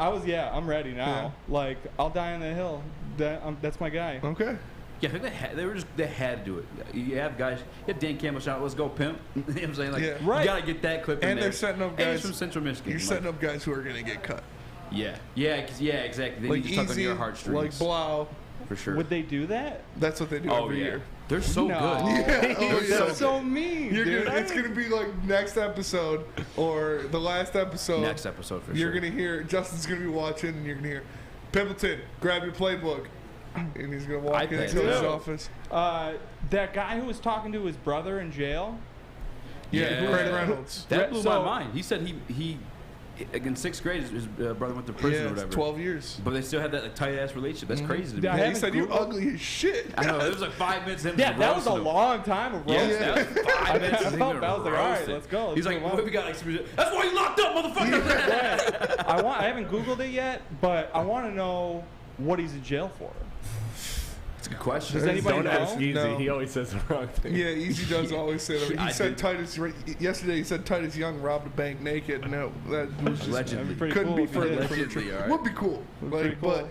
But yeah, that Craig Reynolds thing was cool. But the part when he was like talking about being in the hotel room, he's like, "Yeah, I don't got any freedoms in it." Dude, I was like, Well, you're not saying that to him right now, of all people, dude. I'm like, you gotta, my guy. That's not the guy I would say that Yeah, to. that was not a. Tell me more about being stuck in a room. Yeah, tell me what it's like to not have your freedoms. Yeah, and then I was like, oh, well, we're losing the signal now. Yeah, cut up. Yeah, that makes you want to root for the guy. For sure. But he's gonna make the team. Craig Reynolds definitely Craig make the Reynolds is team. making the team for sure. Yeah. He's a real one though for like keeping his brother locked down too, because like that's all you got while you're in there. Like that was a real moment. That blew my mind once he said like you've been locked up. You Since thought because you thought he was just FaceTiming him. Yeah, And then it originally. shows him and he's in the cell. And you're He's like, yeah. So my brother's been in prison since I was in like 6th grade. Like, dang it. This is kind of a messed up thing to say, but I was thinking about it, like watching it. Like, do you think it's easier to talk to family members if you knew there was a time limit on how long you were going to talk to them? Like, man, I got 15 minutes today. Like, no big deal. But I could call my aunt. It could be an hour. Yes. Like, if it was 15 minutes maxed out, I'd talk to my aunt every day. Like, just thought it was kind of like, yeah. I mean, it's not that bad. I know 10 minutes. They're hanging up on me. Like, That's true. That is true. That would be a lot easier if you could just if you had the cutoff time and you know it. But like 2022, man. Yeah. Call it. That's fair. Titus Young arrested for assault Are you with a looking deadly it up? weapon, allegedly beating a man up in a street fight. He then attacked his attorney. Titus Young? Yeah, attacked the attorney representing him, and was obviously had another charge from that one, and then obviously got another jail. Attorneys be letting you down sometimes. Yeah, sometimes. Honestly, they do. Not like your tax guy though. Yeah. Not like your tax Shout guy. out. Shout out. For sure that. Well, we are 1 minute over, and I got to pay some bills. So let me tell you guys about Gypsy Vodka, all right? It's the official drink of the summer, and it's here. It's made with 8% alcohol. Thank you, Justin. Thank you, Justin. Shout out. We got a side bet, too, actually. Justin might owe me a couple mulligans because we're posting that as our YouTube clip today. But the mulligan made with Gypsy Vodka. Guys, whether you're out on the golf course chilling with your boys in the backyard, the mulligan's calling your name. Ask for the mulligan at your local golf course or Total Wine near you. So we're heavyweights. We'll be right back, baby. Hey, this is Mr. Kearney, Chief Academic Officer at Academy Warren. I want to welcome you to the brand new Field House. The state-of-the-art facility has a regulation basketball court, volleyball court, soccer field. It can be used for 7-on-7 football. Our K-8 academic features AM, PM, latchkey, small classroom sizes, Learning Street, futuristic media center, free breakfast and lunch, Holton Mifflin curriculum, academic games, K-8 athletics, and more. Enroll today at academywarren.net. Ciabattas, summer salads, and dip shakes. All at Big Boy. Try a chicken club, chicken cordon bleu, or sunrise ham and cheddar. All on our grilled ciabatta bread. Or keep it light with our Michigan apple, chicken Caesar, or Greek salad. And don't forget to cool off with a frosty hand-dipped cookies and cream or strawberry shake. You heard it here first. Summer just got better. Guys, don't let these fancy cameras fool you, okay? All that's glitter is not gold. All right? I am a white man. With all thanks to Chili Peppers tan, I'm able to look so beautifully bronze and gold, okay? Make sure you join the Peppers Club today because right now they'll beat all competitors by $5. $5? $5! Chili Peppers tans, the hottest bobs, the hottest deals, and the darkest tans with 26 locations and more on the way. Chili peppers, Dan. What up, though? Welcome back to the Woodward Heavyweights. I'm your boy, Eazy. My man, Spin More Rex. What up, though? We got Young Sus in the TD booth doing his thing. And as always, guys, make sure you're hitting that like button and share, man. Be a friend, tell a friend. That's what I always say. Just be a friend, tell a friend. Tomorrow, though, we will be at the Monroe Street Midway. There you go. Oh, let's go. And you guys can face Young Sus 1v1 for deadweight merch. I'm actually looking forward to that. Me too. There's no basketball going on right now. There's no football going on. I'm in preseason. Yeah. I want to see somebody dunk on him. Oh, man. Do you think you get dunked on tomorrow, Sus? I don't think I'll get dunked on. I mean, unless there's like an elite athlete there, because I'll be honest with you, like I can't. See the way my legs work is. Yeah, see the way my legs work. The way my bank account set up. Yeah, the way my bank account set up. I gotta have a business day, 2 business days. But no, I think like obviously if somebody's like just a freak athlete, I can get dunked on because I can jump like slightly higher than the rim. But like if somebody's got can you athleticism, dunk? Yeah, I can, but like here's the thing. It has to be. See the way my bank account. I have to have a clear runway to the rim with no wind resistance, and then I can no wind resistance. Absolutely boom shakalaka. Okay. Have you been dunked on before? No, I've never been dunked on before. I had somebody once in high school ball. They tried to dunk on me and they banged off the back rim, and I was like, whew. Yes, Lord. Yes, Lord. God is good. Yes, sir. Moving on to non-sus stuff. I want to talk about the guys that weren't featured on Hard Knocks. You made a list of these guys. You got no Goff, no Benson, nor Okudah on Hard Knocks. No Benson? No Benson. Is that what I said? Ben Johnson. I apologize. No Ben Johnson, no Jared Goff, and no Jeff Okudah. I just want to say real quick off rip. Mock me again, motherfucker. I'll puke on you. What if that was a threat? I'll puke on you. I'll puke on you right now, dude. Jared Goff. Him not being on Hard Knocks. Does that like... Because one, he has been on Hard Knocks twice already. But this is like a little bit of a story that could definitely like build up and tell. Like I'm saying, dude was dumped last year, not by his girlfriend, but by the team he was with. Former Pro Bowl guy, former Super Bowl starter, dumped, traded to Detroit, and now here in like a rebuild phase. Dude, Detroit, California, totally two different places. There's definitely a storyline there, but also, do you think Hard Knocks is like, yeah, this guy's ass, bro. This guy's gonna be a backup in 2 years. Why are we gonna waste time on this? No, I think it's just like how we were talking. Hard Knocks is looking for more of the cinematic appeal, the storyline, stuff like that. And although Goff has a good storyline, he might not be the most exciting guy to film, might not be giving you the best sound bites. I don't know, man. I wanted to see it because we hear it from everybody. We hear it from Taylor Decker. We hear it from DJ Chark. We hear from all these guys. Oh, man, he's a leader now. He's doing the things he needs to do now. He's calling shots. We see him sit in front row during all the meetings and stuff, but I haven't seen him talk once into the mic.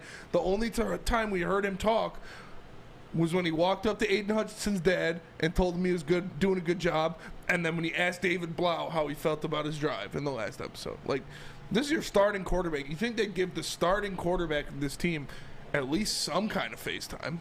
Like, at least a little bit. Same with Ben Johnson. Like, Ben Johnson might be a boring guy. He might be but he's the offensive coordinator on this team. They didn't even sit him down and show a nameplate. They showed the offensive line coach. They showed the defensive line coach. They showed the linebackers coach. They showed the defensive coordinator. They showed the running backs coach. But you don't show the offensive coordinator. Like, you don't sit him down. I got him. You don't sit him down and are like, hey, this is the offensive coordinator. This is the guy who's establishing the offense on this team. I understand not following him around with the mic every day because maybe he's a kind of a boring guy. But outside of Lions fans and football elite, I guarantee everybody else that's watching this show thinks Deuce Staley is the offensive coordinator. Yeah, I think some of it, he's been a part of it twice already. I think maybe he has, he's done with it a little bit, as well as like the NFL Films guys. They've painted a picture on him already. They're at the same time, like, Think of it as a creator. You know what I'm saying? Like, we're never up here, we don't like recycle the same stuff over and over again. During that season may happen once in a while, but you know what I'm saying? You're trying to. Yeah, but as creatives, you know what I'm saying, like, they've painted that picture twice already. Now, like I said, there is a new picture to paint with them. He was on Hard Knocks twice, Jared Goff Yeah, was? his rookie year with Fisher, and then when they make the move, I think with Sean McVay too. No, it's the playoffs that year. I think it was actually after they lost the Super Bowl. Nonetheless, though, twice he's been on Hard Knocks. If I'm wrong, I'm wrong. So let me know in the comment I think section. you might be wrong. I think I'm always right. Because you got to miss the playoffs for at least 2 years to be featured on Hard Knocks. Like 2 straight years. They were on there twice. I know the Rams were, at least for sure, with Fisher. They were there with Fisher for sure. McVay. I remember that. I think it was Goff's rookie year that they went there. Yeah. Nonetheless, let me know in the chat if you know. But Jared Goff, man, I think he ruined my point I was trying to make. I think they're just trying to shit on your boy a little bit. You know what I'm saying? It's like, hey, yo, this guy's going to be a backup in 2 years, fam. But the Ben Johnson stuff, I could care less. I don't need Ben Johnson on Hard Knocks, man. I really don't. I mean, what is there? I mean, I guess like maybe here, yeah, I mean, I really like offense. I'm a former quarterback myself. I know everybody else here, former players, me too. You know, You think that's what Ben Johnson sounds like? Probably just a little bit like this, yeah. What do you think he sounds like? I don't know. Probably sounds like a normal guy. What's his normal guy voice? Hi, I'm Ben Johnson. He sounds like a lot like Spencer. No, I think I'm Ben Johnson. The biggest one. We're gonna run the offense. We're gonna do it, brothers. I think the biggest one. He's got like a deep ass. The biggest letdown We're is going Ben Okudah. Like Okudah, you Yeah, could that's a good have one, too. easily built the storyline off of. This Yeah. guy is a former number 3 overall pick. He's coming off an Achilles injury. He's battling for a spot in training camp. Like that seems like it's a big storyline right there. Like. Jeff Okudah has always been the best cornerback on any team he's gone to. Coming out of last year, he was supposed to be the Lions' #1 corner on the team. But an injury-riddled season left him and Lions fans wanting for more. Like, and then it shows Jeff Okudah, and he's like, yeah, my name's Jeff Okudah. You know, I'm coming off of an injury, trying to get back out here, going hard. And then it shows him get mossed by Josh Reynolds. You know, Aubrey Pleasant walking up to him, Hefe, that's just not okay. We need you to go out there, and we need 110%, brother. Ben Johnson in the back row. Hey, what the fuck wrong with you, cut? Yeah, it shows Ben Johnson at his locker. He's like, what is that? Rolling a blunt, bro. Oh. And yeah, so. But Jeff Okudah was a ball drop. I think he could have been a big storyline here. Like, he has a lot of people wanting to see him do well, wanting to see anything from him. Yeah. And they just haven't. They've only shown people mossing him. Again, they haven't sat him down and talked to him at all. Maybe there's just not a story. Maybe he's just this bad. Yeah, I was gonna say too, like Hard Knocks. I went back to like the Max Crosby thing. You know what I'm saying? Like, weird enough, you know, late round pick, Eastern Michigan guy, they followed him. He might have been undrafted. I'm not 100% sure, but into stardom. Malcolm Rodriguez, another guy that at least I have a high upside on, or I think has high upside. Following him, hopefully into stardom. With Jeff Okudah, maybe they don't foresee something like that. Maybe same situation as Jared Goff. It's like, yeah, I mean, fuck this guy. Who the fuck is he at the end of the day? You know, no disrespect. That was mad disrespectful, but that's my take on the matter. I don't care to. I mean, maybe Jeff Okudah I care to hear from, but then again, I get him in press conferences. I think he's really poised and mature about the whole entire situation. Like, way more poised and mature than I expected him to be. I expected him to be on that, you know, fuck these haters type shit. He just like on the mission to go, and I still am hopeful he turns out. I know he's in that CB2 battle with Will Harris, which I believe he's winning at the point. Yeah, he is. They haven't named official starter, but I think a lot of that stuff's more to continue motivated throughout training camp, as if you got to, you know, win the starting spot. But obviously he's getting more reps at this point. And nonetheless, I think Aaron Glenn yesterday said they're both going to have roles, which I fully believe. He's utilized a bunch of guys a bunch of different ways, but I don't need to hear from these guys, man. You got guys as animated as Dan Campbell on the show, guys animated as Deuce Staley on the show. You'd rather hear from Eazy and David Blough than Jeff Okudah? The Eazy one was weird for me. Yeah. Like, that's not really a storyline I've been bought into or sold on, because like hating to give him these opportunities and he's like not doing well. Yeah. All those sound bites for Eazy is like, you're fucking up. Like, Yeah. You know what I'm saying? What is wrong with you? Why are you this way? It's like that storyline I'm not really bought into, but like you said, they gotta build you up a little bit to cut some guys. Yeah, they do. And, you know, if you get built up just to get brought down, it might affect your mental health a little bit. And if you need some help with that, we have the place for you, because that's SMA, or the Sports Marketing Agency. The Sports Marketing Agency helps spread awareness about mental health and substance abuse. Their new podcast, This is the F Word, helps spread awareness of fentanyl and other addictions that are plaguing our community. My guy Sean Jordan is doing something great and helping out the people who need it the most, and he's doing it right here from the Woodward Sports desk. So if you are struggling or know someone who is, make sure you go to thesportsma.com to get the help you need. My name is Spencer Raxter. We are the Woodward Heavyweights, and we will be right back. Hi, my diamonds. It's Crystal with an X. You want to get hot and perfect like me? Here's my super easy routine. Drink at least a gallon of water before you wake up.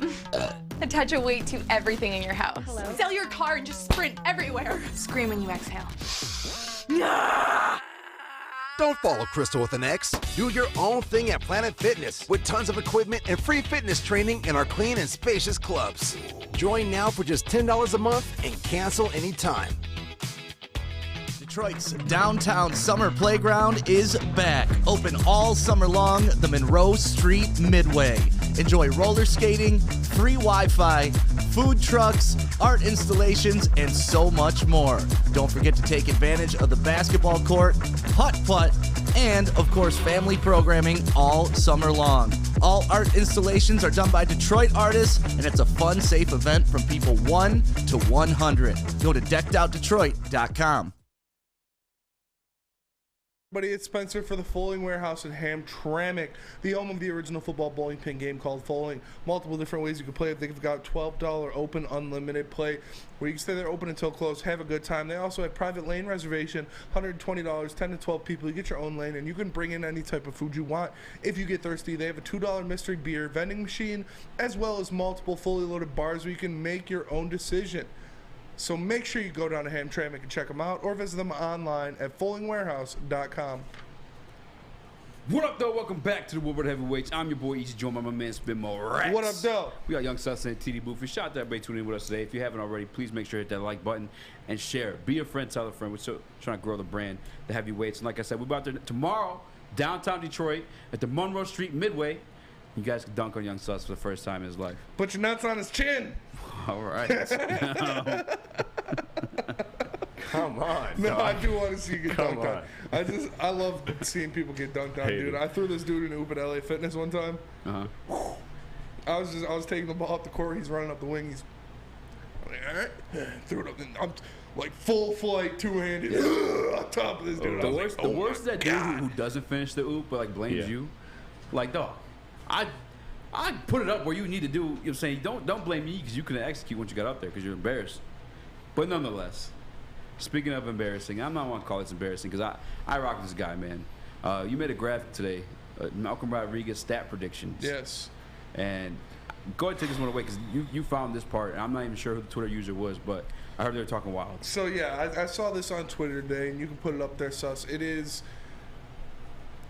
What is his name? Brad Holmes serving Honolulu Blue Kool-Aid. So take it with a grain of salt. But his Malcolm Rodriguez stat predictions are 104 tackles, 25 tackles for loss, 4 sacks, 1 interception, and 2 forced fumbles, starting all 17 games this year. So, as you know, we are the Malcolm Rodriguez stands. We are the conductors of the Malcolm Rodriguez hype train. But this is a little too far for even me, for even us. Like 104 tackles, 25 tackles for loss. This is like Defensive Player of the Year caliber stuff. Like if he did that, he would undoubtedly win Defensive Rookie of the Year. Like I love Malcolm. I think he's gonna have a great year, but that's a little stretch. So I was thinking we could give our stat predictions for Malcolm and what we can see him doing, suggesting he starts 17 games this year. First, what are your take on those stats? Dude, he's going to do that for sure. Yeah, hell yeah, bro. He's going to do that and more, bro. Throw another 5 sacks on there, bro. I'm not fully confident in like my predictions during this segment because like I've never actually predicted a linebacker stats on the year before. He is a rookie, but although I do think he's going to be a starter. I'm looking at like top linebacker stats too. Like I'm Bobby Wagner's always like 100 plus, but well over 100. 104 in 2014 he had. But dude, Malcolm's a beast, bro. Do you think the 104 tackles is a lot? I think that's a lot. I don't think that's the craziest one though. Yeah. But I do think that's a lot. Can you put him back up real quick? I just want to base mine. I'm gonna subtract a little bit off this one. The craziest one is the 25 tackles for loss. 25 tackles for loss. That's an insane amount. That's an insane number. That is wild. Yeah, 25 tackles for loss for sure. I'll do 89 tackles. Yeah, I was gonna say right around there, 85 to 89. Maybe more than that. But TFLs, I ain't gonna triple you on that one. I'll probably say I'll give you 4. What's most likely 2 forced fumbles of those stats? That's a lot too. The one pick. I'd give him a pick. Yeah. Yeah, because he's a former safety. You know what I'm saying? He's good in coverage. That's not like the one pick, 2 forced fumbles. That's not crazy. Even the 4 sacks is not crazy if he's going to be playing Will. Mm-hmm. But 104 tackles, 25 tackles for loss. That's pretty wild. That's pretty wild. Can you run a poll real quick, Sus? Are these crazy stats? Are these obtainable stats? I kind of know what the general public's thinking. I see Lions Rumble in the chat. Shout out. He says if you get 7 tackles a game for 14 games, that's 98. That's feasible. Yeah, the 104 tackles, I didn't hate that. To be honest It's not super crazy. Yeah, No. the 104 tackles. It's asking a lot out of a the rookie. 25 tackles for loss, and I'm just looking at Bobby Wagner's stats as like a measurement here. All right, the most TFLs he's ever had in a season is 13. Yes. You know what I'm saying? So for Malcolm to gather 25 of them boys. 25 tackles in for his loss. Like rookie I said, year. that's like defensive player of the year caliber stuff. 100%. No, I'm not going to, 25 TFLs. That's a lot. Not going there, but I'll give him, 3 or 4. I can see that maybe. I can see him at, like you said. Definitely giving a pick, though. Like 85 to 100 tackles. If he starts 17 games, which, it's tough. We hope he does. Yeah. We don't know even if he's going to start week 1. We think he will. But injuries happen. Stuff like that happens. He can miss a game here and You there. heard him say it's all in the head. Yeah, so I could see him, going, 85 to, I'll cap it at 100. In a great season, he gets 100 tackles. Yeah. 25 tackles for loss is not going to happen. That is an insane stat. I could see him at best 8 to 10. Klompso says 4 sacks. Maybe he's laughing at the other one or saying 25 tackle for loss is a crazy one. And 4 sacks for me is kind of crazy too, to be honest with you. I'm looking at Bobby Wagner stats, who were like for the longest time was like the pinnacle of linebacker in the NFL. The most sacks he's had in the season is 4.5. So Malcolm to gather 4 and 20. But he's playing the Mike. Yeah. Yeah. Malcolm's gonna be playing Will. I mean, I'll give you this. I'm gonna say, and I'm cool with him having more than this. I'm just gonna go on the low side just to be safe because whatever, injuries and stuff like that. I'm gonna knock on wood too, so none of that stuff happens. But I'll give you 89 tackles. All right, I'm gonna give you 3 tackles for losses, no sacks or half a sack, 1 interception, and no forced fumbles. I'm gonna go 93 tackles, 8 tackles for loss, 2 sacks, an interception, and a forced fumble, and a touchdown. Yeah. Sure. Yeah. I like that. I mean, if he gets his hand on a ball, he could. He's a fast guy. He's fast too. Very fast guy. So Okay, he's definitely outrunning linemen. Like ran faster 40 than Kyle Hamilton. Yeah. I want to remind the people that broke the all-time record for bench press for the linebacker position at the combine. Like, dude's a stud. Yeah. I wouldn't be surprised if I feel like the forced fumbles though, they just so rarely happen. For him to get 2 of them boys, that's rough. But my boy Malcolm's getting an interception for sure this year. For sure an interception, because people are going to see the 4-4. They're not going to recognize it. They're going to know he's a rookie. If they've been watching Hard Knocks, maybe they think, 6th-round pick, I'm going to test this guy out. Boom. Former safety, don't know, gets picked off, takes it back to the crib. I'm also throwing 2 broken hearts in there, too. 1 broken heart for our guy. Who is it? Brad Holmes serving Honolulu Blue Kool-Aid. Dumas Mike, shout out to him. I know he's a big name here on Detroit Lions Twitter. Broken heart for him and a broken heart for my guy Spinny. Just because I know you love him so much. Why? What would I have a broken heart for? Just maybe you shot your shot and he just, turned you down. Oh, you mean like literally a broken? I thought you meant like because of his season results. Oh, yeah, no. I'm have a broken heart. Yeah, I mean, if he does what you do, I'll be extremely happy. Like what you said. Oh, yeah. I'll be extremely happy. Like I was that's like, a great knew what I season. do. Like, oh yeah, I did that before. Yeah, you're right. Yeah, you know, I had 85 tackles in the season before. No, but if he comes out there and he does what you said, I'll be extremely happy. I'll be extremely happy. Charles Dirksen says he gets 4 sacks. Ferg, my man Ferg, shout out, says 70 tackles, 8 tackles for loss, 4 sacks, and 2 interceptions. Y'all wilding out with these, like, I mean, I guess you're right. Bobby Wagner just play the mic. I'll give you that. Spliff says short arms are half reps. Spliff, why you hating, dog? Yeah. You a big hater on that one, man. Klompswell says, wow, that's trash, easy. 19 tackles for loss, exactly. Damn. That's steep. That's a lot, man. That is a lot. Who's the best will linebacker in the league? I'm looking at Micah Parsons' rookie year stats, actually. Well, he's an edge rusher. He played 3/4 of the season as an edge rusher. What's Fred Warner play? Fred Warner plays Mike. Devin White. Okay. Or who on the Bucks? Is it Devin White? Yeah. There's White. They had another guy too for a minute. I think it's a free agent actually. Levante David. Yeah. So one of them's the Mike, the other one's the Will. I'm looking up Levante David. So yeah, it's like we said, we love Malcolm. We think he's going to do well, but those stats were a little much.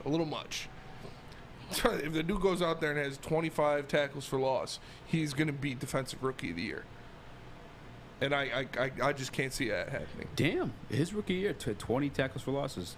Who? Levante David. Levante David? Yeah, 25 tackles for losses, 2 sacks, no forced fumbles, and 1 interception.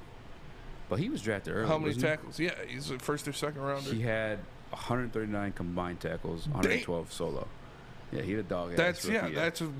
He's probably won Defensive Rookie of the Year. Stands 6'1", weighs 233 pounds. Malcolm's just 2 inches shorter than that. Those are just wild. I just don't want to say like those are wild numbers. That's a huge bar to set for a 6th-round draft pick, who we don't even know is starting yet. I don't mind saying it just because like that's my guy. You know what I'm saying? But that's steep. If I say that, what's going to happen is somebody watching the stream's going to screen record that, and when it doesn't happen, I'm going to put it out and be like, "Look at this guy!" Yeah. Man. Yeah. You know. And I'm gonna come back with the fire flame. Hit him. Fuck you.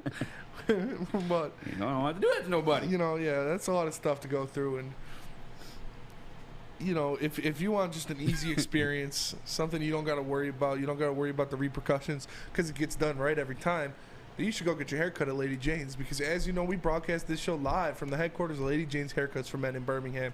It's definitely awesome. When I get off the show, if I want to, clean up my dead ends a little bit, maybe take an inch or 2 off, I can sit in one of those chairs, and I know my girls, Alyssa or Megan, will take care of me. I highly recommend you get to a Lady Jane's Haircuts for Men near you and let them treat you like a king as well. They are open 10 to 8, 7 days a week. You can walk in anytime, and before you know it, your hair will be game ready. So like I said, man, get into a Lady Jane's Haircuts for Men. Open 10 to 8, 7 days a week. You can walk in anytime. No appointment necessary because at Lady Jane's, it's wicked awesome. We are the Woodward Heavyweights, and we will be right back. The sports marketing agency would not be who we are without great community partners like Higuera Health and Carol Zaniga. It's an awesome opportunity to partner with your organization. Higuera Health is a comprehensive behavioral health organization. We serve children through older adults with mental health, substance use, and developmental disabilities across Western Wayne counties, and really excited to now be in downriver communities as well. Give us a call at 734-458-4601. You don't have to go to the beach, man. You don't have to get your butt crack full of sand. You just need a little chili peppers, man, to get that glowing beach chili peppers tan. Woo! With 26 locations in the Metro Detroit area and more coming, Chili Peppers Tanning is where you'll find the cleanest salons in the D. Join the Pepper Club for the best deals on unlimited tanning. Head to chilipepperstanning.com. You just need a little chili peppers, man.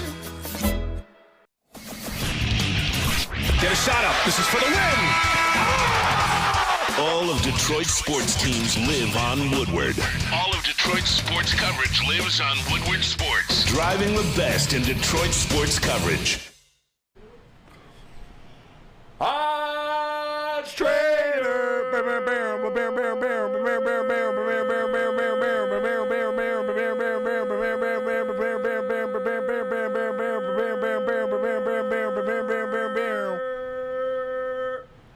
kept going. Yeah, no, I can't. Because you smoke all the goddamn cigarettes. OddsTrader.com is the one site for We your the game day best. bets. Play-by-play updates, live scores, and We the best the price on best. every game from multiple sports books. Another Guys, one. I tell you all the time, if you're gambling, that means you're playing with your money. Play with your money. Another one. Be smart and make the most informed choice by using OddsTrader.com. God did. Go to OddsTrader.com right now for your best bet. God did. What up, though? Welcome back to Woodward Heavyweights. I'm your boy Eazy Joe, my man Spin Rex. What up, though? We got my man Young Sus in the TD booth doing his ting in the ones and twos. As I said before, if you haven't already, please hit the like button. It means a lot and goes a long, long way for supporting the boys. And again, we're going to be out in Detroit, downtown Detroit, the Monroe Street Midway, where you guys can watch Young Sus get dunked on. And we're giving out deadweight merch, and we're giving out a jersey of your choice. Jersey of your choice will be given out at the Jersey Thursday skating party hosted by the Monroe Street Midway in Bedrock, Detroit. But we're doing a little side a little something on the side. You know, you got to keep a nice side piece every now and then. You know what I'm saying? So we're doing a contest for the first person to score on Young Sus in the low post will be gifted a Woodward Heavyweights Deadweights t-shirt. So come down there, show us your post moves, and put one up on Sus, and you'll walk out of there with a free t-shirt. You get a free choice of a jersey, Spinny. Which one are you going with? Any jersey ever. Any. All-time jersey. That's what someone's getting tomorrow, right? Yeah. Because a jersey, you don't have to dunk or score on Young Sus for. Like, we are giving away a jersey for a fact. Like, what? Yeah. Like, man, I want to. It's got to be like a Stanley Cup Finals or like a World Series or a NBA Finals jersey. You know what I'm saying? Like a real sick one. And I'd probably do Detroit themed because I got enough non-Detroit jerseys. Although, no, never mind. Can't say that anymore. I'll tell you about that later. What I just thought of. I gotta know. No, I can't say it. I'm gonna go with probably either Miguel Cabrera or Justin Verlander World Series Tigers jersey. Okay. Baseball jerseys are fire, man. Baseball jerseys are fire. Chat, let me know. I'm curious. If you guys, especially gonna be down there tomorrow, like you're literally gonna have a choice. If you win, like this is or your choice. A Lidstrom. It'd probably be a Lidstrom Stanley Cup Finals jersey. Because I already got the Datsuk jersey. Yeah. So I'd go Lidstrom Stanley Cup Finals. Sus, what about you? Okay, making sure I was unmuted. You good. For me, it's got to be a finals Rip Hamilton. Rip's my guy. That'd be Made fire. me fall in love with Actually basketball. would be fire. Yeah. That's Gotta be why I Rip. like the rare jerseys. You know what I'm saying? Like Rasheed ones Wallace that not a would lot be of people sweet, too. have. Rip's one that The number 32 before he switched. Remember, he switched. Rasheed Wallace would be sweet. What did he switch to? He switched to 30. He switched from 36 to 30. Yeah. Oh yeah, he did. I got the 36. Yeah. That's jersey. crazy. I do remember that. Yeah. Yeah. Shout out to shout out Joey 2 times starting some mess saying I said that I could beat Malcolm Brown because I've never said that. Malcolm would smash me. Smash. You literally said you would make him your son. You literally said that. Never said that. I heard you say that. Never said that. He would destroy me. He's a specimen. You said you would dog walk. Now Bruce Lee, on the other hand, Yeah. back in the day, You think you could beat Bruce Lee in a fight? oh dude, like 2019 Dude, Bruce Eazy would Lee's smash whooping Bruce Lee. your ass. No, fam. Yes. Nah, fam. 100 times out of 100. Nah, fam. Dude had no grappling game whatsoever. And I don't care. You wouldn't get him on the 125 ground. You know how much pounds. faster he is than you? Dude, you guys are wild. Bruce Lee's kicking guys your are ass, wild. bro. I know, dog. Right now, yes, I have a bum knee. Even back and I'm then. all fucked up. No. Yes. No. In your physical prime, Bruce Lee's kicking your ass. No. You believe what you want. But you ain't never been that. You never been that gym. I'm just saying. There's weight classes for a Bruce reason. Lee's kicking your ass. Bruce Lee weighed 125 pounds. Yeah. And he's whooping With your no ass. grappling experience. Yeah. He's getting You're not smashed. getting your hands on him. That's what you think. That's what I know. That's what you definitely don't know. It's all fiction. He was never a real fighter. He was an actor. That's what I know. Never competed in any tournaments outside of like ones for him, scripted by him. He's whooping your ass. You're wild. You're a wild boy. I'll let you believe that though. You know what I'm saying? It's cool. He's an actor, not a fighter. I'm just saying. No grappling experience. That's He's all I'm whooping saying. your ass. He's not. Say it one more time. He's just not. He's whooping your ass. There we He's go. just not. Yeah. 125 pounds, no grappling experience. I don't give a fuck who you are. This is not happening. But He's whooping your ass. he's not. We gotta do a show. Yeah, I'm gonna say he's not every time he say he's whooping your ass. That's he fine. might whoop your ass. Nah. He ain't whooping my ass. He'd probably whoop my ass too. He'd whoop your ass too for sure though. No. No chance. Too small. Too little. I'm telling you. Nonetheless, you got the Detroit Lions and Detroit Pistons embracing Detroit celebrities, as seen on Hard Knocks last night. John Adams, the comedian, going in. All right, rate John Adams' performance, by the way. It was good. Yeah? It was good, yeah. I'll give it like 8 out of 10. I think he started off hot. I didn't like when he was going on my man Dan Campbell. He was going to Campbell a lot. Yeah, I didn't like that. Why? Just because, like, Dan's, like, delivering the message. Like, you got to be respectful of that guy. Dude, he's a comedian, man. Yeah, I know. He, I'm trying to think, too. I'm trying to think of the jokes because he just said one, I was like, that wasn't that sweet. Yeah. I like we called, what's his name, a big-ass Backstreet Boy. That was funny. Yeah, that was hilarious. That was funny. When he's talking about all the cops escorting him. Yeah. He's like, the white guy in the back's like, even when he's scared of the cops. But yeah, here we got a tweet from Eric Woodward. It says, the Lions have been proactive with inviting local talent and celebrities out to training camp and events. It's like the Detroit Lions. It's like Detroit was a dirty word for so long, and we don't want that, Dan Campbell told ESPN. We want people to embrace the city of Detroit and what it's all about. So that's why they're bringing in guys like that. They're using the Big Sean songs.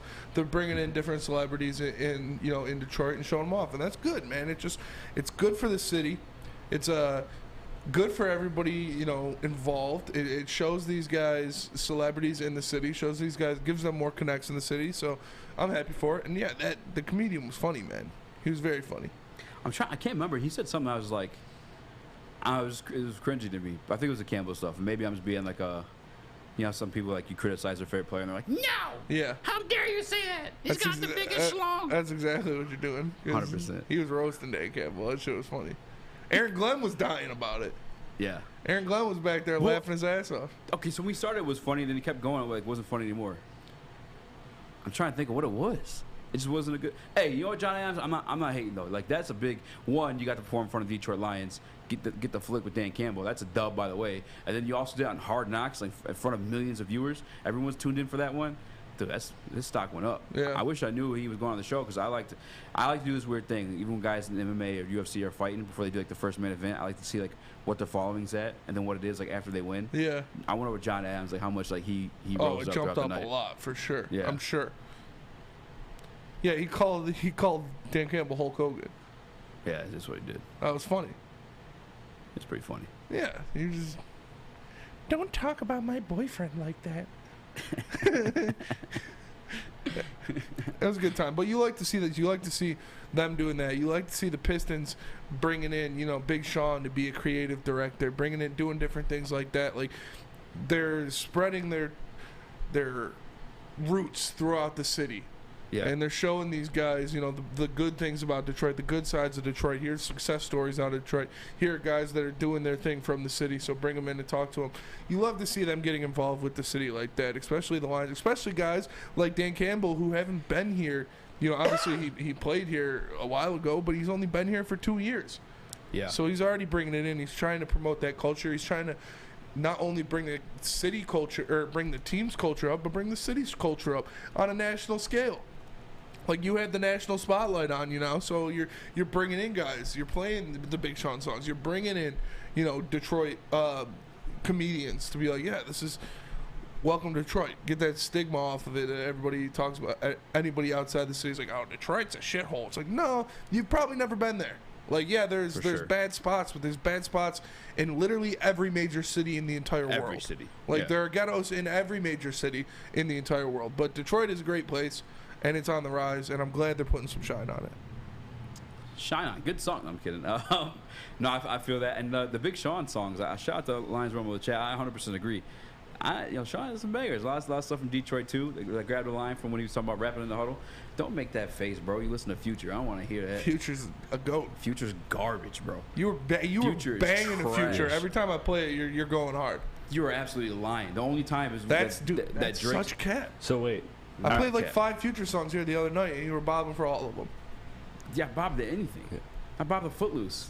But we're That's a not. good song. We're not slandering Big Sean though. We're not slandering Big Sean though. Big Sean we're washes not Future, doing that. bro. No, he doesn't. Not a and I love chance. Big Sean. Not Big a Sean chance. had album of the year in Future's 2020. trash, bro. I can't get with it. Dude's not rapping about shit, never making sense. Every once in a while he might come with something, but it's like every once in a while. I feel like Sean's a lot more consistent. You can actually hear what the fuck Sean's saying. Future had back-to-back albums go #1 in 2 weeks. That's okay. I don't play by those numbers though because Future sells. That's why I'm like, well, that's not necessarily Future's the cold, measurement bro. of a good rapper. Future's cold. Future's trash.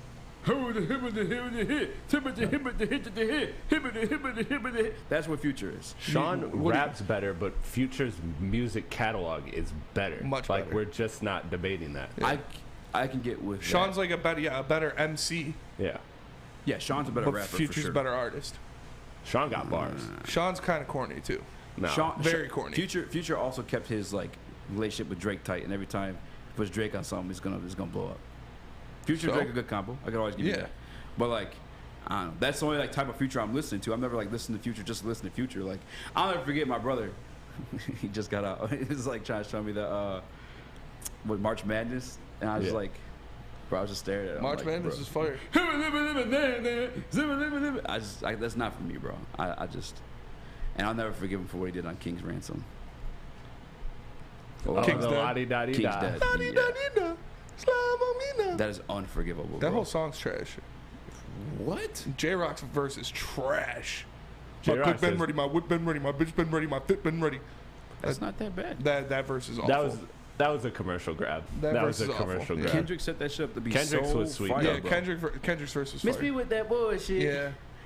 Yeah, no. Kendrick set that bitch up, and the Future's like, yeah, let me just fuck everything up here. And it's supposed to be like an empowerment type of thing too, and he's just like, I don't know, bro. I can't. Fuck that guy. Sorry. It's crazy. You're just a hater, bro.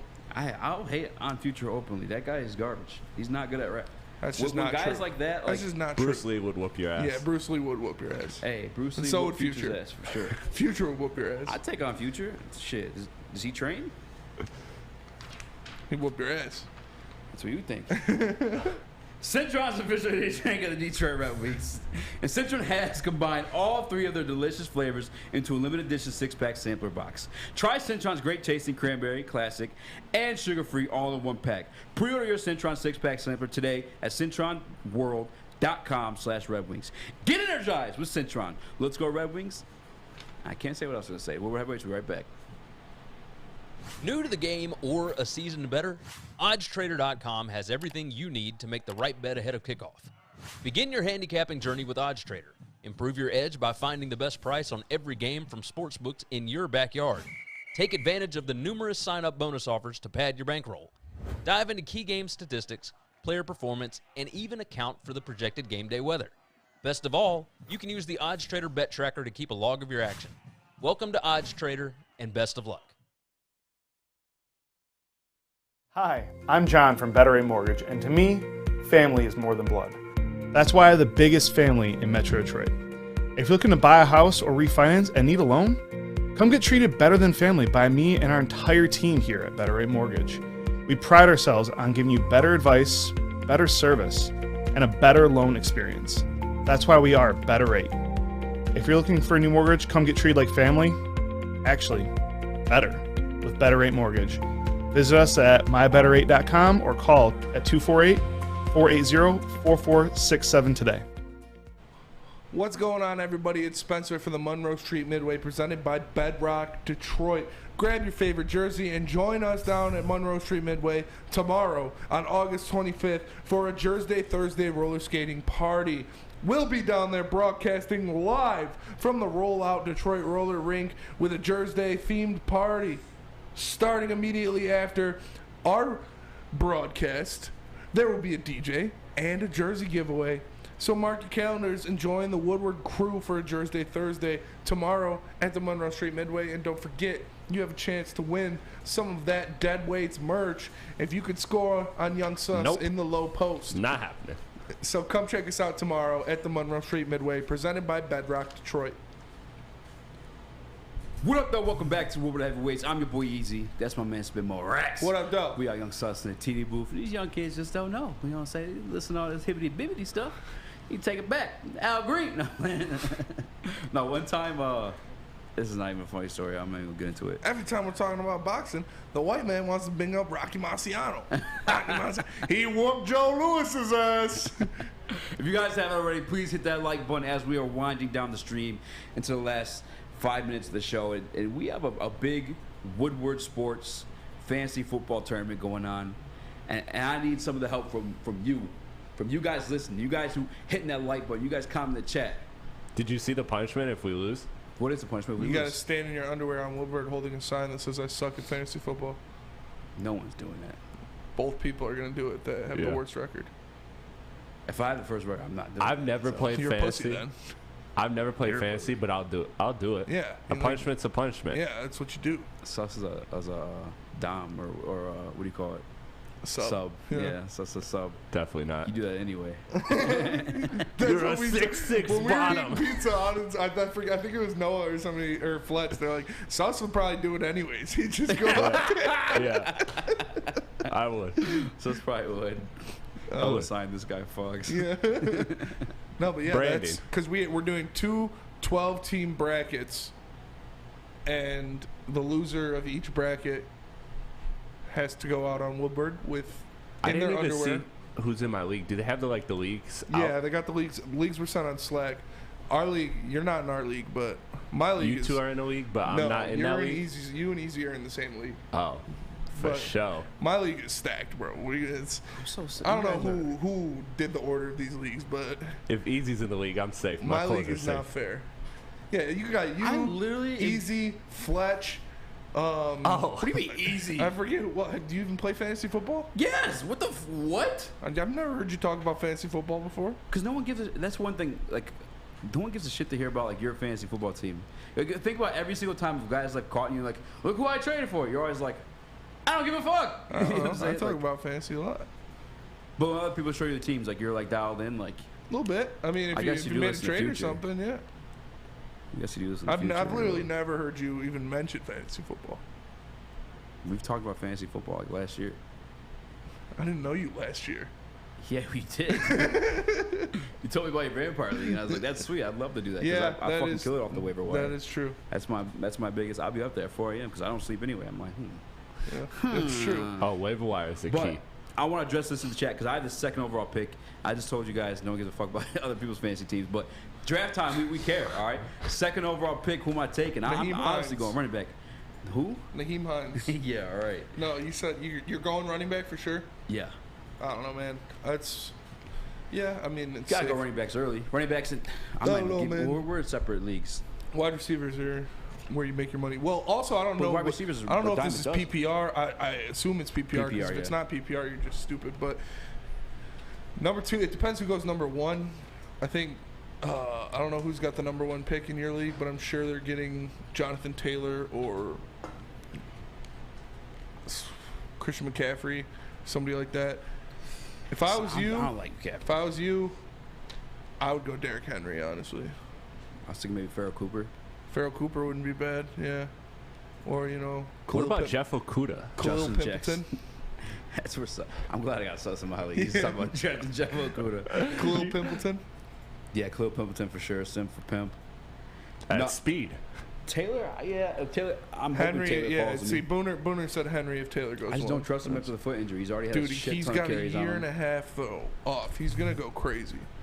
I've seen too many running backs like take the dive after being elite. That's fair. I mean, outside of those guys, then you're looking at like, if you want to take a risk with Christian McCaffrey, who is also very injury prone. Yeah. If you want to go Dalvin Cook, who is also injury prone. If you want to go Justin Jefferson, if you're not going, running back, you want to go Justin Jefferson, maybe Cooper Kupp, something like that. You want me to give you my strategy? Yeah. Well, the ones I like is because receivers you find dime a dozen. This happens every single year. You find tons of receivers on the waiver wire. I feel like the most rare, consistent positions to go about, running back and tight end. So I always like to nab those early. If all the B stats wide receivers are going, I don't like taking tight ends early.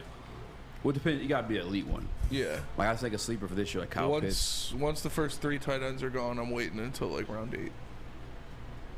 I'm not mad at that. I'm not mad at that. Last 2 picks of the draft should always be kicker and defense. That's actually one thing. I do take Justin Tucker a little bit way. Well, yeah, that's reasonable. I love Justin Tucker. I love Justin Tucker too. It's like a what do you call it type thing? A little stitious. Not superstitious. Not superstitious, just a little stitious. Yeah. Well, make sure Eazy, you can roll the 0 RB strategy. I've seen that before. It works. What do you mean? No running backs. You just draft all wide receivers. And just trade? Yeah. Or pick up somebody off waivers. You've seen that work? Somebody gets hurt and you pick up a running back and you have a, number 1 running back that you didn't even have to draft. But, because it always happens, somebody gets hurt after the draft or Sebo's sick. Something like that. No, Mo Elliott Cox he's been lighting shit up. But that'll do it for today, folks. Make sure you like, subscribe, and share the stream. Tell your friends, tell your family all about us, because we are the Woodward Heavyweights. We're here from 5 to 7 p.m. And make sure you come down to the Monroe Street Midway downtown, right next to Campus Marshes tomorrow, where we will be broadcasting live and giving away not only a free Deadweights t-shirt, but a free jersey for 2 lucky fans. 1 will get the jersey, 1 will get the t-shirt. For the man to the left of me, the one, the only, Speak Easy. Smash for that young like sus, button. Chris Platty, holding it down in the TD booth. For everyone we had on today, the return of Cheese Nips, Sam Turn Flannel, up the and the nips. one, the only, It Justin is. Slanik. I am Turn Spencer up the nips. Raxter. Oh We my are the God. Woodward Heavyweights, and we'll see you guys tomorrow from the Monroe Street Midway. Peace.